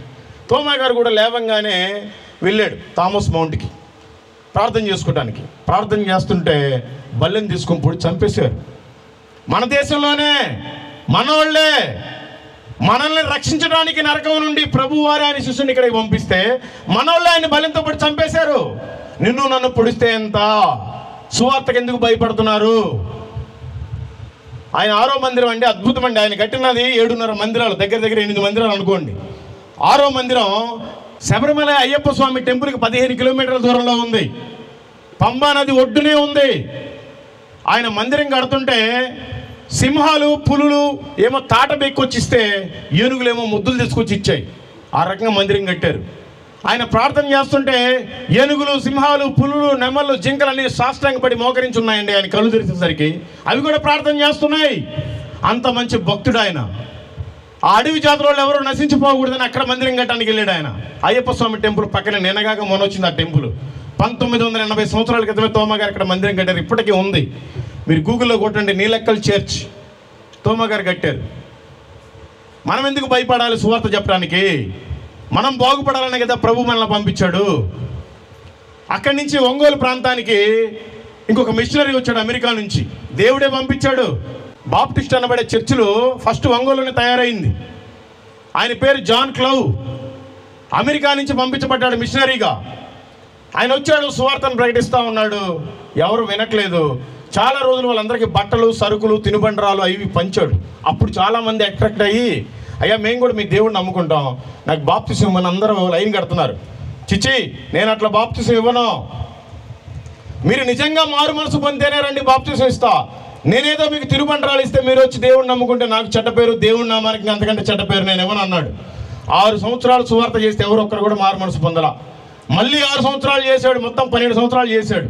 అమెరికా నుంచి టెలిగ్రామ్ వచ్చింది, ఏ జాన్ క్లౌ, నువ్వు వెళ్ళి 12 సంవత్సరాలు అయింది. భారతదేశంలో ఉండే వాళ్ళంతా మూర్ఖులు, ఆ తెలుగు వాళ్ళు ఇంకా మూర్ఖులు. నువ్వు అక్కడ సేవ చేయలేవు, రిటర్న్ వచ్చాయి, ఇంకో దేశానికి పంపిస్తానని చెప్పి అక్కడి నుంచి పంపించారు. అయ్యా 12 సంవత్సరాలు చేశాను, నాకు కొంత సమయం ఏమైనా లెటర్ రివర్స్ రాశాడంట. వాళ్ళు ఒప్పుకోలే, రమ్మని చెప్పారు. ప్రభు మీద భారం పెట్టి, ప్రభువా 12 సంవత్సరాలు దేశం నుంచి నేను ఇక్కడికి వచ్చి సేవ చేశాను, ఒక్కడికన్నా మారు మనసు దయచేయ, బాప్తిసం ఇచ్చి నేను నా దేశానికి నేను వెళ్ళిపోతానని లోపలికి వెళ్ళి గదిలో తలుపేసుకొని ప్రార్థన చేస్తున్నారు. ఆయన ప్రార్థన ఇంకా ముగించలేదు. వచ్చి తండోపలుగా వచ్చి డోర్లు కొడుతున్నారు. ఏంటంటే, అయ్యా మేమంతా మారు మనసు పొందాం, మాకు బాప్తిసం ఇవ్వండి. 2222 మందికి ఒకేసారి బాప్తిసం ఇచ్చారండి ఒంగోలు పక్కనే గుండ్లకొమ్మ నదిలో. ఇది పేతురు గారు ఇచ్చిన బాప్తిసాల కంటే కొంచెం తక్కువ, కానీ దాని తర్వాత సెకండ్ హిస్టరీ అదే ఉంది. ఒక్క వ్యక్తి ఒకే రోజు, ఇప్పుడు కాదు 130 సంవత్సరాల క్రితం 2222 మందికి బాప్తిసం ఇచ్చారు. వాళ్ళు భక్తులండి, వాళ్ళు మిషనరీస్. మనమంతా క్రైస్తవులని చెప్పుకోవడం దేనికండి? సిగ్గుచేటు. అక్కడి నుంచి ఇంకొంచెం ముందుకెళ్తే ఒరిస్సా, గ్రహం స్టెయిన్స్, ఆస్ట్రేలియా నుంచి వచ్చాడు ఆయన. 3 పిల్లలు, ఒక ఆడపిల్ల, భార్యని ఆడపిల్లని ఇంట్లో పెట్టి 2 చిన్నపిల్లలను తీసుకొని సువార్తకు బయలుదేరాడు. వాళ్ళకి ఒక కుష్టి వ్యాధులకు హాస్పిటల్ పెట్టారు. కుష్టి వ్యాధులకు అందరికి పుండ్లు కడుగుతున్నారు, మదర్ తెరీసాలకు అందరికి గాయాలు కడుగుతున్నారు, మంచిగా చూస్తున్నారు. మనం బాగు చేయడానికి వచ్చింది శరీరాన్ని బాగు చేయడానికి కాదు, మనం ఆత్మలను బాగు చేయడానికి వచ్చాం. నువ్వు పాప ఇద్దరిని చూసుకొని వాళ్ళ భార్యకి హ్యాండ్ ఓవర్ చేసి ఆ 2 మగపిల్లలను తీసుకొని చుట్టుపక్కల గ్రామాలకు వెళ్ళి సువార్త ప్రకటిస్తూ ఉండేవాడు. కొన్ని నెలలు సువార్త చేసిన తర్వాత అక్కడ ఒక 23-24 మంది గ్యాదర్ అయ్యారండి. ఇట్లాగే రోజు నేనే చెప్పే వాక్యాలు కాకుండా బయట నుంచి ఎవరైనా పిలిపిద్దామని ఇప్పుడు పాస్టర్ గారు నన్ను పిలిపించినట్టుగా ఆస్ట్రేలియా నుంచి కొంతమంది మిషనరీస్ని పిలిపించాడు. 3 రోజులు సభలు పెట్టుకున్నారు. ఫస్ట్ రోజు అయిపోయింది. 2వ రోజు చిన్నపిల్లలండి, పాపం 7 సంవత్సరాలు 8 సంవత్సరాల పిల్లలు అనుకుంటా, నాకు సరిగ్గా ఏజ్ గుర్తులేదు. నేను వెళ్ళాను, చూశాను. వాళ్ళ ఇంటికి వెళ్ళాను, వాళ్ళ హాస్పిటల్కి వెళ్ళాను, వాళ్ళ పరిచర్కి వెళ్ళాను, వాళ్ళ చర్చికి కూడా వెళ్ళాను. అయితే వాళ్ళు అన్నారంట, నాన్న రాత్రి దోమలు కుట్టాయి, నేను ఇక్కడ పడుకోలేము, ఇప్పుడు వెళ్ళిపోదాం పదా, మళ్ళీ రేపు పొద్దున వద్దా నాన్న అన్నారంట. వద్దున, తప్పు. మనల్ని నమ్ముకొని చుట్టుపక్కల ప్రజలంతా పల్లెటూరుల నుంచి వచ్చారు, మనం వెళ్ళి సుఖంగా పడుకుంటే కష్టం, మీరు కారులోనే పడుకోండి, నేను దోమలు ఇసురుతానని చెప్పి 2 పిల్లల్ని కారులో కూర్చోబెట్టుకొని దోమలు ఇసురుతూ ఆయన కూడా నిద్రపోయాడు. ఒక బీజేపీ ఆర్ఎస్ఎస్ క్యాండిడేట్ దారా సింగ్ అనే వ్యక్తి పెట్రోల్ తీసుకొచ్చి 10 లీటర్ల కారు మీద పోసి ఉరిగడ్డేసి ముట్టిస్తే సజీవ దహనం, బూడిదైపోయారు. 3 వ్యక్తులు. దేవుడే పంపించాడు వాళ్ళని మిషనరీలుగా. ఎందుకో? మనం నరకానికి వెళ్లకుండా ఉండటానికి, మనకు సువార్త చెప్పడానికి. చంపింది మనోళ్ళే, మూర్ఖులు. వాళ్ళు మిషనరీస్ అండి, వాళ్ళు క్రైస్తవులు. మనం దేనికి క్రైస్తవులం? ఈ వయసులో చేయకపోతే సువార్త ఇంకే వయసులో చేస్తాం? యూత్ అంతా గుర్తుపెట్టుకోవాలి. ముసలోళ్ళు అయిపోయిన తర్వాత చేస్తారా? లేకపోతే కాళ్ళు చేతులు ఇరిగిన తర్వాత చేస్తారా? లేదంటే ఏదైనా వ్యాధి రోగం వచ్చిన తర్వాత చేస్తారా? ఇప్పుడే చేయాలి. ఎందుకు చేయకూడదు? అక్కడి నుంచి ఇంకొంచెం ముందుకెళ్తే Serampore university, Calcutta, William Carey మీకు అందరికీ తెలుసు. మీరు చదివినా చదవకపోయినా మీ చేతిలో ఉండే బైబిల్ ఉందంటే ఈ రోజున విలియం కేరీ. ఎక్కడో ఇంగ్లాండ్ నుంచి వచ్చాడండి, బ్రిటిష్, అక్కడి నుంచి వచ్చాడు. 14 భాషలు నేర్చుకున్నాడు. ఇంకా వాళ్ళ టీంలో వాళ్ళు ఇంకో 30 భాషలు నేర్చుకున్నారు. మొత్తం 44 భాషలండి. బైబిల్ని తయారు చేశారు. ఒక పార్ట్ అయింది, మొత్తం కాలిపోయింది. మళ్ళీ ఇంకో కొంచెం రెడీ చేశాడు, భార్య చనిపోయింది. మళ్ళీ రెడీ చేశాడు, పిల్లలు చనిపోయారు. టోటల్గా బైబిల్ని తయారు చేశాడు, ఆయన కూడా చచ్చిపోయాడండి. ఆయన కనుక రాకపోతే ఈ రోజున లేదు అసలు మనకి బైబిల్. ఒక్క వ్యక్తి ద్వారా ఈరోజు ఇన్ని కోట్ల బైబిల్ ఉన్నాయి. మరి మనం ఎవరికి క్రైస్తవులం? మనం దేవుడి పిల్లలం ఎలా అవుతాం? వాళ్ళు వచ్చి ప్రాణాలు అర్పించారండి మన దేశంలో. మనం కనీసం మన పక్కినింటి వాడికైనా సువార్తను చెప్పమా? ఎంత దౌర్భాగ్యం అండి. ఈ బైబిల్ తయారు చేయడానికి ఆయన ప్రాణాలు పెట్టాడండి. కనీసం ఈ బైబిల్ ఇంతవరకు ఒకసారి కూడా చదవమా? ఎంత దౌర్భాగ్యమైన స్థితి. అక్కడి నుంచి బీహార్ వెళ్తే బీహార్లో 5 రూపాయలకే గొంతుకొచ్చి చంపేస్తారు, 2 రూపాయలకే వ్యభిచారం చేస్తారు. మరీ దుర్మార్గులు బీహార్లో. దేశంలో ఉండే దొంగలంతా అక్కడే ఉన్నారు. ఒక అతను ఇంజనీరింగ్ చదువుకున్నాడు 55 సంవత్సరాల క్రితం. పేరు అగస్టిన్, చెన్నైలో ఉంటాడు. అగస్టిన్, బీహార్లో వ్యభిచారులు ఉన్నారు, దొంగలు ఉన్నారు, నువ్వు సువార్త ప్రకటించు. సైకిల్ మీద వెళ్ళాడండి చెన్నై నుంచి బీహార్కి. అగస్టిన్ అనే వ్యక్తి వెళ్ళి అక్కడ చూస్తే భయంకరమైన పరిస్థితులు. ఇప్పటికి కూడా 50 రూపాయలు ఇస్తే గొంతులు కోసేవాళ్ళు ఉన్నారు, 30 రూపాయలు ఇస్తే వ్యభిచారం చేసేవాళ్ళు ఉన్నారండి అక్కడ. టోటల్గా ఆయన రీసెర్చ్ చేసి 52 గ్రామాలలో ఓన్లీ వ్యభిచారమే చేస్తారు వాళ్ళు. భార్యలు వ్యభిచారం చేస్తుంటే భర్తలు డోర్ దగ్గర కాపలా ఉంటారు. ఆ పిల్లలు వెళ్ళి షాప్కి వెళ్ళి కండోమ్ ప్యాకెట్లు నిరోధులు కొనుక్కొస్తే ఆ తల్లికి ఇస్తే తల్లి మంచం మీద వ్యభిచారం చేసినంతసేపు పిల్లల మంచం కిందనే ఉండాలి. ఎందుకంటే వాళ్ళకి రూములు లేవు, చిన్న చిన్న రూములు, చిన్న చిన్న గదులు. అట్లాంటి దౌర్భాగ్యమైన పరిస్థితి. ఈయన ఆలోచించి దేవుడి ప్రేరణ మేరకు, ఆయన దర్శనం మేరకు ఆ 52 గ్రామాల పిల్లల్ని దత్తత తీసుకొని ఆయన చదివిస్తున్నాడండి. సైకిల్ మీద వెళ్ళిన వ్యక్తి ఈ రోజున 30,000 మందికి భోజనం పెడుతున్నాడు. బీహార్లో ఎంత దొంగలు, ఎంత వ్యభిచారులు ఉంటారో. ప్రతి రాష్ట్రంలో ఉండే ఐఏఎస్లు, ఐపీఎస్లు ఎక్కువ మంది ఉండేది బీహార్ వాళ్ళే. వాళ్ళ పిల్లలందరూ ఈ రోజున ఈయన స్కూల్లోనే చదువుతున్నారు, ఈయన కాలేజీలోనే చదువుతున్నారు. మీరు కొట్టండి గూగుల్లో జెమ్స్ ఆర్గనైజేషన్ అని వస్తాయి. వాళ్ళు మిషనరీస్ అండి. వాళ్ళొక మాదిరికరం. మనం ఎవరికి మాదిరికరం? మనం మన జీవితంలో ఏం సాధించాం? ఈ రోజు చనిపోతే నీ బ్రతికేంటి? నీ గతి ఏంటి? నీ మొదటి స్థితిని నువ్వు మర్చిపోయావా? నీ కడపడి స్థితిని కూడా అలాగే పెట్టుకోవాలి కదా. అక్కడి నుంచి ముందుకెళ్తే పంజాబ్, సాధు సుందర్ సింగ్, మంచి యంగ్ అండి, డైనమిక్ లీడర్ ఆయన. కాశీ నుంచి కన్యాకుమారి దాకా 2 సార్లు పాదయాత్ర చేశాడండి. తలబాగా పెట్టుకున్నాడు, గడ్డం పెంచుకున్నాడు, కాషాయపు వస్త్రాలు వేసుకున్నాడు, కర్రడు పట్టుకున్నాడు. కాశ్మీర్ మంచుకొండల దగ్గర నుంచి కన్యాకుమారి దాకా పాదయాత్ర 2 సార్లు చేసి సువార్త ప్రకటించాడు. తర్వాత కాశ్మీర్ నుంచి టిబెట్ అనే ప్రాంతం ఇప్పుడు చైనాలో కలిసిపోయింది. ఆ ప్రాంతానికి వెళ్ళేటప్పుడు ఆయన చెప్పులు వేసుకోడు, ఎందుకంటే సాధు వేషధారణలో ఉన్నాడు ఆయన. ఆయన నడుస్తుంటే ఆ పాదాలలో నుంచి రక్తం అంతా పారిపోయేదంటండి. పిల్లలు ఐస్ క్రీమ్ తినేటప్పుడు పైన రంగేస్తే ఎట్లా కారిపోద్దో ఐస్ మీద, అట్లా ఆయన రక్తం అంతా కారిపోయిందంట. ఆయన జీవితం అంతా కూడా హిమాలయ పర్వతాల్లోనే సువార్త చేశాడు. ఆ టిబెట్ ప్రాంతానికి వెళ్ళాడు, సువార్తను ప్రకటించి వచ్చేటప్పుడు ఆయన లేడు. ఆయన ఎవరైనా చంపేశారా? తెలీదు. ఆయన మంచులో కూరుకుపోయాడా? తెలీదు. దేవుడు ఏలియా ఆనోకులాగా ఆయన ఎత్తుకెళ్ళిపోయాడా? తెలియదు ఇప్పటి వరకు. సాధు సుందర్ సింగ్ మిస్టరీ అట్లా మిగిలిపోయింది. వాళ్ళ ఇంటికి వెళ్ళాం, ఆయన ఎక్కడైతే ప్రార్థన చేసుకున్నాం అక్కడే చేసుకున్నాం. వాళ్ళ పాస్టర్ గారితో ఇప్పుడు అక్కడ చర్చ్ ఉంది వాళ్ళది, అక్కడ ఉన్నాం. వాళ్ళు ఒక మాదిరికరం అండి. ఆ ప్రాంతంలో మేము కూడా పోయాం. సాధు సుందర్ సింగ్ గారు ఈ నదిలో స్నానం చేశారు, ఈ ఏరియాలో సువార్త చేశారు. మనం కనీసం స్నానం చేస్తే చచ్చిపోతాం ఆ నీళ్ళల్లో, కనీసం వంటన్నా చేసుకొని తిందామని ఆ నది పక్కనే స్టవ్ పెట్టుకొని అన్నం వండితే 2 గంటల సేపు పట్టిందండి అన్నం కర్రీ వండటానికి. కింద నుంచి మంట వస్తుంటే పైనుంచి ఆరిపోతుంటుంది. ఆ 2 గంటల్లో నా లంగ్స్ పాడైపోయినాయి. 4 నెలలు పట్టింది బాగోవటానికి. 2 గంటలకే నా లంగ్స్ పాడైపోతే ఆయన జీవితం అంతా హిమాలయ పర్వతాల్లో సువార్త చేశాడు. ఆయన ఒక లీడర్, ఆయన ఒక సువార్తికుడు, ఆయన ఒక క్రైస్తవుడు, దేవుని కుమారుడు. మరి మనం ఎవరికి దేవుని కుమారులం? మనం ఎలా క్రైస్తవులు అవుతాం? అక్కడి నుంచి ఇంకొంచెం ముందుకెళ్తే పాకిస్తాన్ బార్డర్, భక్త్ సింగ్ గారు. ఈరోజు వాళ్ళకేదో మెయిన్ సంఘంలో కొన్ని బాధలు, ఇబ్బందులు ఉన్నాయి. ఎన్ని లక్షల మందికి ఇన్స్పిరేషన్. ఎన్ని వేల సంఘాలు, ప్రపంచంలో ఏ దేశానికన్నా ఇల్లు హెబ్రోన్ సంఘం ఉంటుంది. ఆయన ఒక మాదిరికరం. యేసన్న గారు రక్తం కక్కుంటూ రైలు పట్టాల మీద తిరిగేవాడు. వందల సంఘాలు, లక్షల మంది విశ్వాసులు ఒక మీటింగ్ పెడితే లక్షల్లో ఉంటారండి. వాళ్ళొక మాదిరికరం.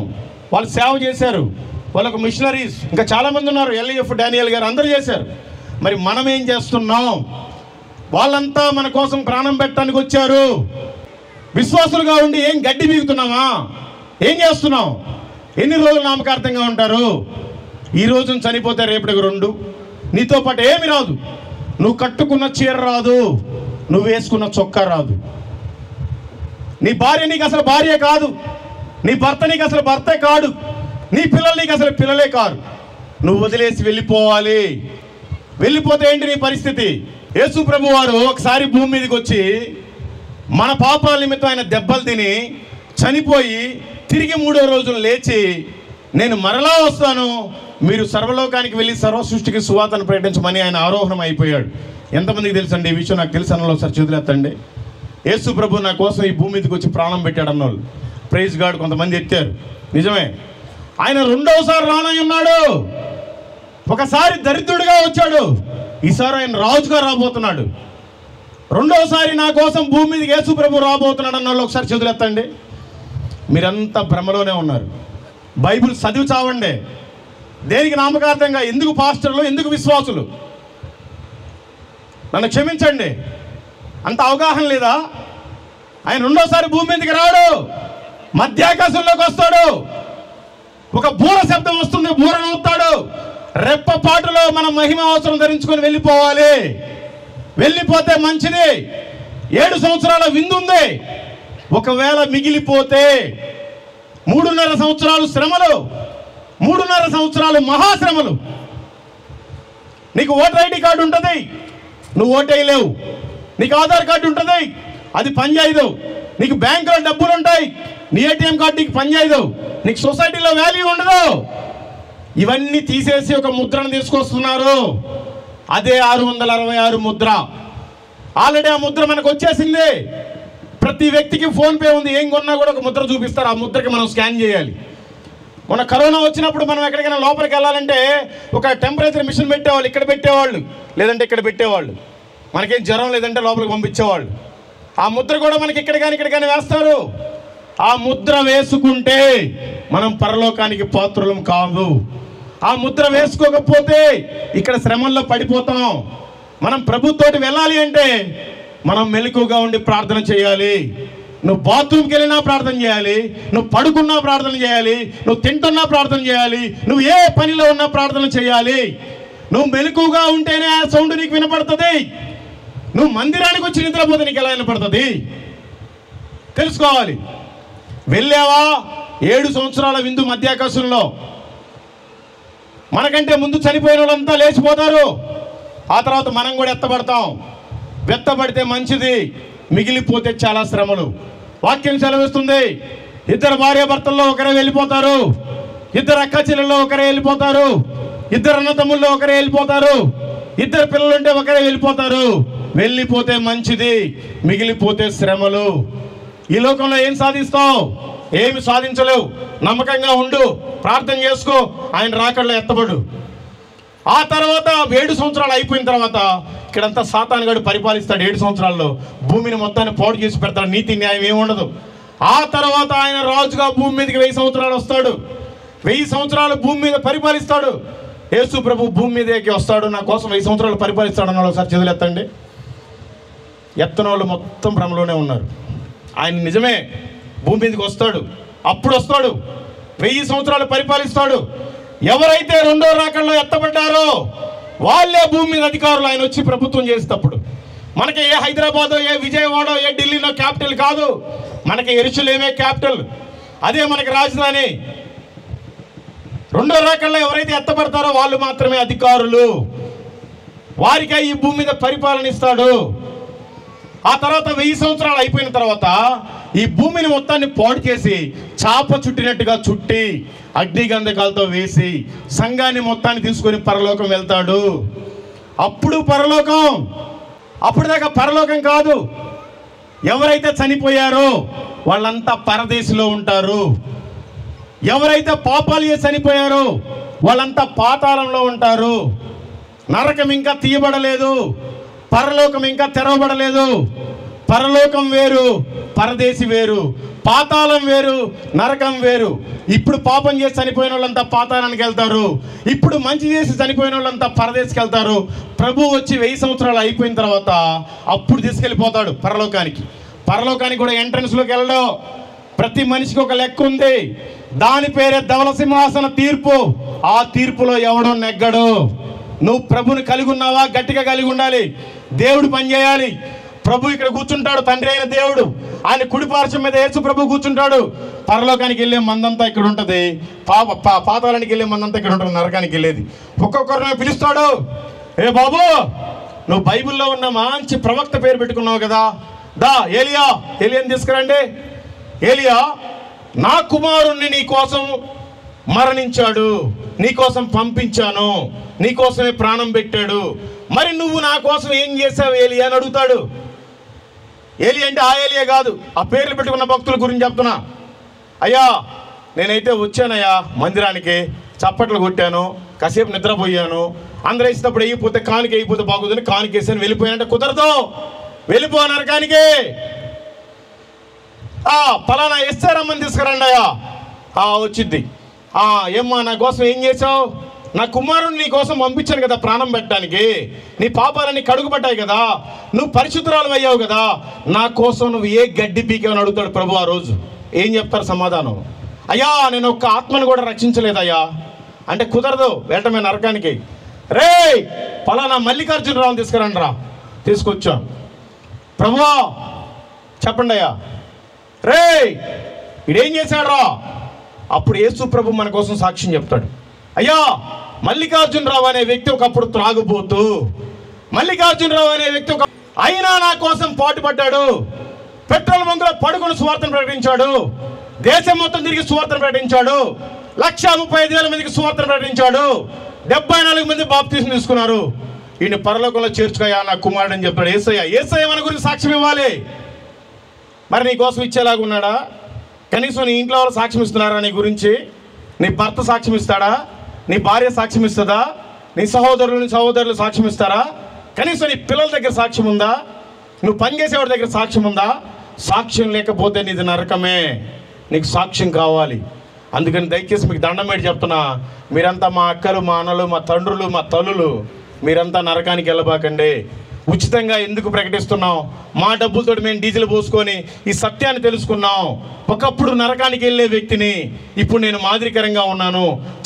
నాకు దేవుడు ఉచితంగా రక్షణ ఇచ్చాడు, అనేక మందికి రక్షణ సువార్తను ప్రకటించాలని నోరు చించుకొని అరిచేది ఎందుకు అంటే, మీరంతా సువార్తను నమ్మండి, నరకానికి వెళ్ళకండి, మీరు కూడా సువార్తను ప్రకటించండి, మీ పనులు మీరు చేసుకోబాకండి, దేవుడి పని చేసి చూడండి. అంత సంతోషం మీకు ఎప్పుడు ఉండదండి. నాకు ఇష్టం వచ్చిన మందు తాగా నాకు తృప్తి లేదు, నాకు ఇష్టం వచ్చిన నాకు సంతోషం లేదు, నాకు ఇష్టం వచ్చిన ఫ్లైట్ ఎక్కా ఏమీ లేదు. ఎప్పుడైతే ఒకరికి సువార్తను చెప్తామో ఆ సంతోషం చెప్పలేదండి. సువార్త చెప్పకపోతే నిద్ర పట్టదండి. మరి మీకు ఎలా పడుతుంది? మీరు నాకంటే ముందే దేవుడిని తెలుసుకున్నారు కదా, మీరు పుట్టుకతోటే క్రైస్తవులు కదా, మీరు యేసు ప్రభు దేవుడని నమ్మారు కదా, మీరు ఇంకా ఎందుకు బాప్తీసం తీసుకోలేదు? బాప్తీసం తీసుకున్న వాళ్ళు ఎందుకు బల్లా తీసుకోవట్లేదు? బల్లా తీసుకున్న వాళ్ళు ఎందుకు సువార్తను ప్రకటించట్లేదు? ఎందుకు మీరు ఆజ్ఞలన్నింటినీ పాటించట్లేదు? యేసు ప్రభు చెప్పాడు కదా, ఆయన దొంగ వలె వస్తానని చెప్పాడు. ఆయన ఎప్పుడు వస్తాడో తెలియదు. ఆయన రాకడలో మీరు ఎత్తబడితే చాలా మంచిది, వెత్తబడకపోతే మీరు శ్రమల్లో ఉంటారు. శ్రమల్లో తట్టుకుని ఉన్నారా? ప్రభు వస్తాడు. 1000 ఏళ్ల పరిపాలన మీరు ఉంటారా? ఉండలేరు. దయచేసి మీరు వాక్యాన్ని చదవండి, మీ పాస్టర్కి మీరు లోబడండి. చర్చిలో చీపిరి పెట్టి ఊడ్చిన మహాభాగ్యం అది. ఇక్కడ నుంచి సువార్త ప్రకటించిన అదే నీకు ఇస్తారు జీతం, నువ్వు బాత్రూమ్ కడిగినా నీకు అదే ఇస్తారు జీతం ప్రభు. అందుకని ఎవరైనా ఊడుస్తుంటే ఆ చీపిరి లాక్కోండి, నేను చేస్తాను సువార్త పనిని, పరిచర్య నేను చేస్తాను సంఘంలో. ఇది నా దేవుడి ఇల్లు, దైవజనుడిని మనకు పెట్టారు. దేవుడికి మనకి మధ్య వ్యక్తి ఆయన. మన బాధలు ఏమంటే ఆయనకి చెప్పి ప్రార్థన చేయించుకోవాలి. నేను నా పాస్టర్ గారి మాట వినక నా జీవితం పతనం అయిపోయింది. ఆ రోజున కనుక నా పాస్టర్ మాట నేనంటే నేను ఈ పాటికి పెద్ద స్పీకర్ని అయిపోయాను, పెద్ద పాస్టర్ని అయిపోయాను. మా పాస్టర్ గారు చెప్తే నేను వినలా. జీవితం పతనం అయిపోయిన తర్వాత మా పాస్టర్ గారు గుర్తొచ్చాడు నాకు.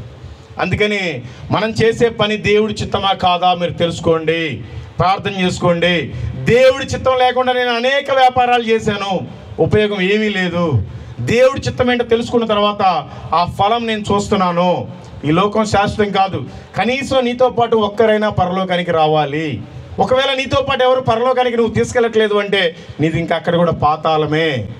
దయచేసి మీరు నమ్మండి ఈ విషయాన్ని. ఈ లోకంలో ఏం లేదు, పరలోకంలోనే ఉంది. ఈ తాత్కాలిక జీవితం. ఎవరైనా అనుకుంటారా ఈరోజు నేను చనిపోతానని? మరొకవేళ చనిపోతే ఏంటి నీ పరిస్థితి? తెలుసుకోండి. మీరు కూడా ఆయనకి పాత్రులు కండి. దేవుడు మిమ్మల్ని, మీ కుటుంబాలని, మీ ఊరిని, మీ సంఘాలని దీవించి ఆశీర్వదించును గాక. ఆమేన్. నేను ఇప్పటికైనా ఆదివారం బాప్తిసం తీసుకుంటాను. ఒకసారి చేతులు ఎత్తండి. ఒక్కరు లేరు, మీ ఇష్టం. దేవుడైనా మిమ్మల్ని దీవించగా ఒక్క బ్రదర్ ఎత్తాడు. ఇంకా ఎవరైనా ఉంటే చూడండి. మీరు ఇందాక బాప్తిసం తీసుకోలేదంటే చాలామంది ఎత్తారు, మీ చేతులు దించారు. ఒకవేళ ఇంకా లేవకుండా చేస్తాడేమో ప్రభు, చూసుకోండి. పెరాలసిస్ వచ్చిందనుకో ఈరోజు, మీరు ఇక చేతులు ఎత్తలేరు పైకి. అవకాశం ఉన్నప్పుడే బాప్తిసం పొందండి. నమ్మటం వేరు, బాప్తిసం పొందటం వేరు కాదు. రెండు ఒకటే. నమ్మాలి, బాప్తిసం పొందాలి. అప్పుడే నువ్వు రక్షణలో ఉన్నట్టు. అప్పుడే నీకు ఈ లోకంలో సుఖమైన, పరలోకంలో నీకు స్థలమైన. లేదంటే నీ జీవితం వ్యర్థమే. నీకు చెయ్యెత్తడానికే సిగ్గుపడుతున్నావు, నీకు పరలోకం ఎలా ఇస్తాడు?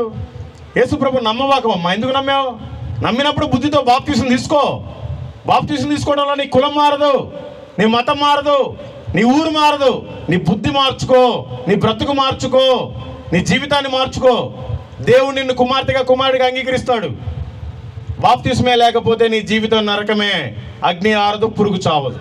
దయచేసి బాప్తిసం వీలైనంత వరకు తొందరగా పొందండి. ఒకవేళ మీరు ఈ చర్చకు వచ్చేవాళ్ళు కాకపోతే మీ సంఘాల్లో బాప్తిసం పొందండి. ఏ సంఘమైనా, ఏ డినామినేషన్ అయినా పర్లేదు. యేసు ప్రభు దేవుడని ఒప్పుకున్నావా, నీళ్ళలో బాప్తిసం తీసుకున్నావా, అంతే. దేవుడు మిమ్మల్ని, మీ కుటుంబాన్ని దీవించును గాక. మీ అందరి కోసం పాస్టర్ గారు ప్రార్థన చేస్తారు. Thank you. Praise the lord. నా దగ్గర ఒక బాంబు మిగిలింది, అది వేసి వెళ్ళిపోతాను. ఏమనుకోబాకండి. అంటే నేను మీకు సత్యాన్ని చెప్పకుండా నేను ఉండలేను. ఎవరైతే బాప్తిసం తీసుకోలేదో వాళ్ళకి రక్షణ లేదు. అంటే స్టిల్ మీరు ఇంకా పాపంలోనే ఉన్నారు. ఆయన పాపుల ప్రార్థనే వినడంట. నీ కానుక ఎవడికి కావాలి? నీ హృదయమే ఆయనకి ఇవ్వనప్పుడు నీ కానుక ఆయనకు అవసరం లేదు. అందుకని దయచేసి మీరంతా బాప్తిసం తీసుకున్న తర్వాత కానుక వేయండి, ఆయన అంగీకరిస్తాడు. ఎవరైతే బాప్తిసం తీసుకొని బల్లా తీసుకుంటున్నారో మీరు సువార్తను ప్రకటించకపోతే మీరు ఆజ్ఞని అతిక్రమించి ఉన్నారు. కాబట్టి మీ ప్రార్థన కూడా వినపడదు, మీ కానుక కూడా అంగీకరించబడదు. ఇది సత్యం. ఏ పాస్టర్ ఒప్పుకున్నా ఒప్పుకోకపోయినా మీరు ఇంకా స్టిల్ లోకానుసారమే ఉన్నారు. మీ కానుకలైనా అంగీకరించాలి, ఆశీర్వదించాలి అంటే మీరు ఈ రోజు నుంచి మీ పద్ధతిని మార్చుకోండి. దయచేసి ఎవరైతే నమ్మారో బాప్తిసం పొందండి. దయచేసి ఎవరైతే బల్లలో చేయి వేస్తున్నారో వాళ్ళు రోజుకొకరికైనా సువార్తను ప్రకటించండి. అప్పుడే మీ ప్రార్థనను వింటాడు, నీ కుటుంబాన్ని దీవిస్తాడు, ఆశీర్వదిస్తాడు, పరలోక రాజ్యంలో చేర్చుకుంటాడు. మీరు వేసే కానుకకి అక్కడ మీకు రెట్టింపిస్తాడు. ఇది సత్యం. మీరు నమ్మితే మంచిది, నమ్మకపోతే మరీ మంచిది. దేవుడు మిమ్మల్ని దీవించునుగాక. ఆమేన్. నా నీతి సూర్యుడా ఉదయించినాలోనా, వెలిగించి హృదయాన్ని వెలుగుగా మార్చుమా. నా నీతి సూర్యుడా ఉదయించినాలోనా, వెలిగించి హృదయాన్ని వెలుగుగా మార్చుమా. స్తుతి పాత్రుడా యేసయ్యా, యేసయ్యా, స్తోత్రార్పణ నీకే తగునయా. స్తుతి పాత్రుడా యేసయ్యా, యేసయ్యా, స్తోత్రార్పణ నీకే తగునయా. నా నీతి సూర్యుడా ఉదయించినాలోనా, వెలిగించి హృదయాన్ని వెలుగుగా మార్చుమా.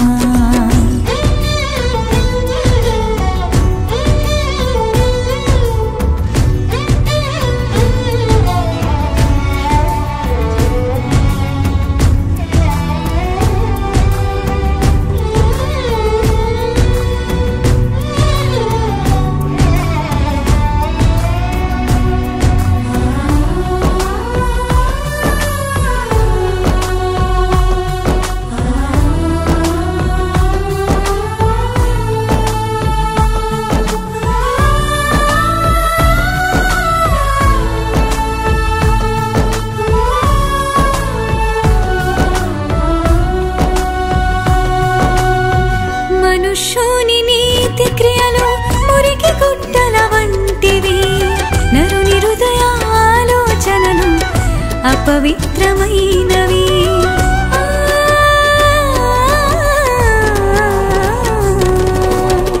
మనుష్యుని నీతి క్రియలు మురికి గుట్టల వంటివి, నరుని హృదయ ఆలోచనలు అపవిత్రమైనవి. నీ మార్గము చూపించి నీ చింతకు నడిపించి, నీ మార్గము చూపించి నీ చింతకు నడిపించి, నీ నీతితో నన్ను నింపి నీ దర్శనమీయుమయా. నీ నీతితో నన్ను నింపి నీ దర్శనమీయుమయా. స్తుతి పాత్రుడా యేసయ్యా, యేసయ్యా, స్తోత్రార్పణ నీకే తగునయా. స్తుతి పాత్రుడా యేసయ్యా, యేసయ్యా, స్తోత్రార్పణ నీకే తగునయా. నా నీతి సూర్యుడా ఉదయించినాలోనా, వెలిగించి హృదయాన్ని వెలుగుగా మార్చుమా. నా నీతి సూర్యుడా ఉదయించినాలోనా, వెలిగించి హృదయాన్ని వెలుగుగా మార్చుమా.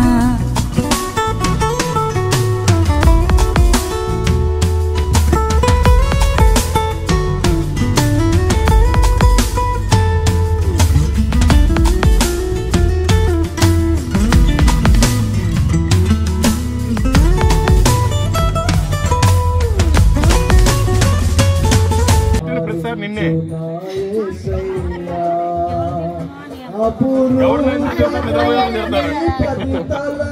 ఏం పేరు? ప్రభు కుమారి, దేవుడి కుమార్తె ఉంది మరి పేరులో కూడా. నీ పేరు కమలమ్మ, మీ అబ్బాయి పేరు ప్రభు కుమార్. ఇప్పుడు ఏం తెలుసుకొని నువ్వు నిద్రపోతున్నావు, ఆయన ఏం చేస్తాడు తెలుసుకొని చేస్తానమ్మా. నువ్వు మారవాలి, నువ్వు శుద్ధాలు అసలు నిన్ను చేస్తానమ్మా. ఏం పేరు అన్నా మర్చిపోయింది కూడా. నీ పేరు ప్రేమ కలిగిన తండ్రి, కృపగల మా యేసయ్యా, మీకు స్తోత్రాలు ప్రభువా. మీకు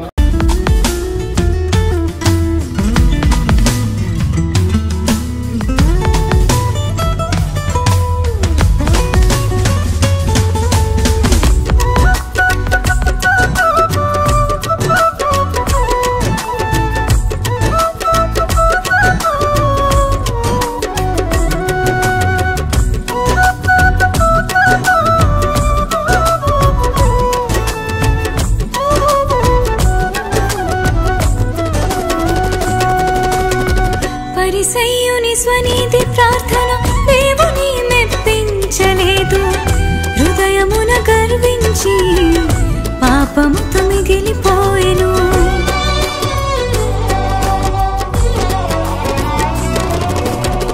పరిసయ్యుని స్వనీతి ప్రార్థన దేవుని మెప్పించలేదు, హృదయమున గర్వించి పాపముతో మిగిలిపోయెను. సుంకరి ప్రార్థన నేర్పి తగ్గింపు మనసును ఇచ్చి, సుంకరి ప్రార్థన నేర్పి తగ్గింపు మనసును ఇచ్చి, నీ నీతిని పొందుకుని హృదయమును ఇయ్యుమయా. నీ నీతిని పొందుకుని హృదయమును ఇయ్యుమయా. స్తుతి పాత్రుడా యేసయ్యా, యేసయ్యా, స్తోత్రార్పణ నీకే తగునయా. స్తుతి పాత్రుడా యేసయ్యా, యేసయ్యా, స్తోత్రార్పణ నీకే తగునయా. నా నీతి సూర్యుడా ఉదయించినాలోనా, వెలిగించి హృదయాన్ని వెలుగుగా మార్చుమా. నా నీతి సూర్యుడా ఉదయించినాలోనా, వెలిగించి హృదయాన్ని వెలుగుగా మార్చుమా.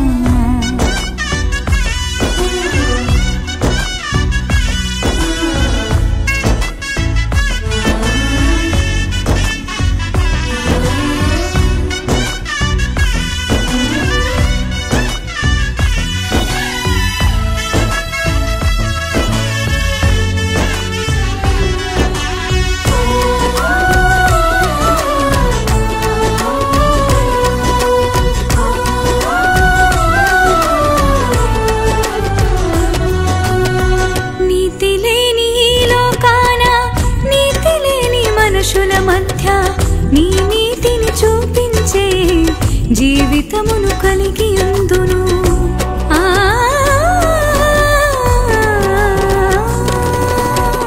నీతి లేని లోకాన నీతి లేని మనుషుల మధ్య నీ నీతిని చూపించే జీవితమును కలిగి ఉందును. నీ రక్తముతో కడిగి నా పాపము తొలగించి, నీ రక్తముతో కడిగి నా పాపము తొలగించి, నీ కృపతో దీవించి నీ నీతిని ఇయ్యుమయా. నీ కృపతో దీవించి నీ నీతిని ఇయ్యుమయా. స్తుతి పాత్రుడా యేసయ్యా, యేసయ్యా, స్తోత్రార్పణ నీకే తగునయా. స్తుతి పాత్రుడా యేసయ్యా, యేసయ్యా, స్తోత్రార్పణ నీకే తగునయా. నా నీతి సూర్యుడా ఉదయించినాలోనా వెలిగించి హృదయాన్ని వెలుగుగా మార్చుమా. నా నీతి సూర్యుడా ఉదయించినాలోనా వెలిగించి హృదయాన్ని వెలుగుగా మార్చుమా. స్తుతి పాత్రుడా యేసయ్యా, యేసయ్యా, స్తోత్రార్పణ నీకే తగునయా. స్తుతి పాత్రుడా యేసయ్యా, యేసయ్యా, స్తోత్రార్పణ నీకే తగునయా.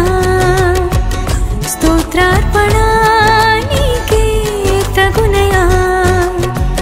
స్తోత్రార్పణ నీకే తగునయా.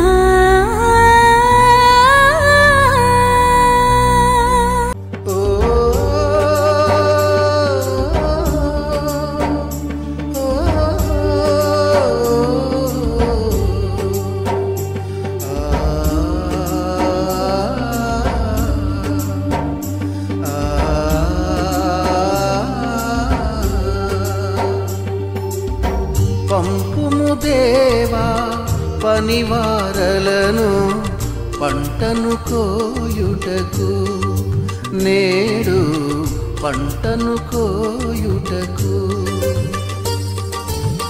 పంపుము దేవా పనివారలను పంటను కోయుటకు, నేడు పంటను కోయుటకు. కొంతమందియే శ్రమపడుచుండగా చింతయలేని క్రైస్తవులందరిన్ పంపుము దేవా పనివారలను పంటను కోయుటకు, నేడు పంటను కోయుటకు.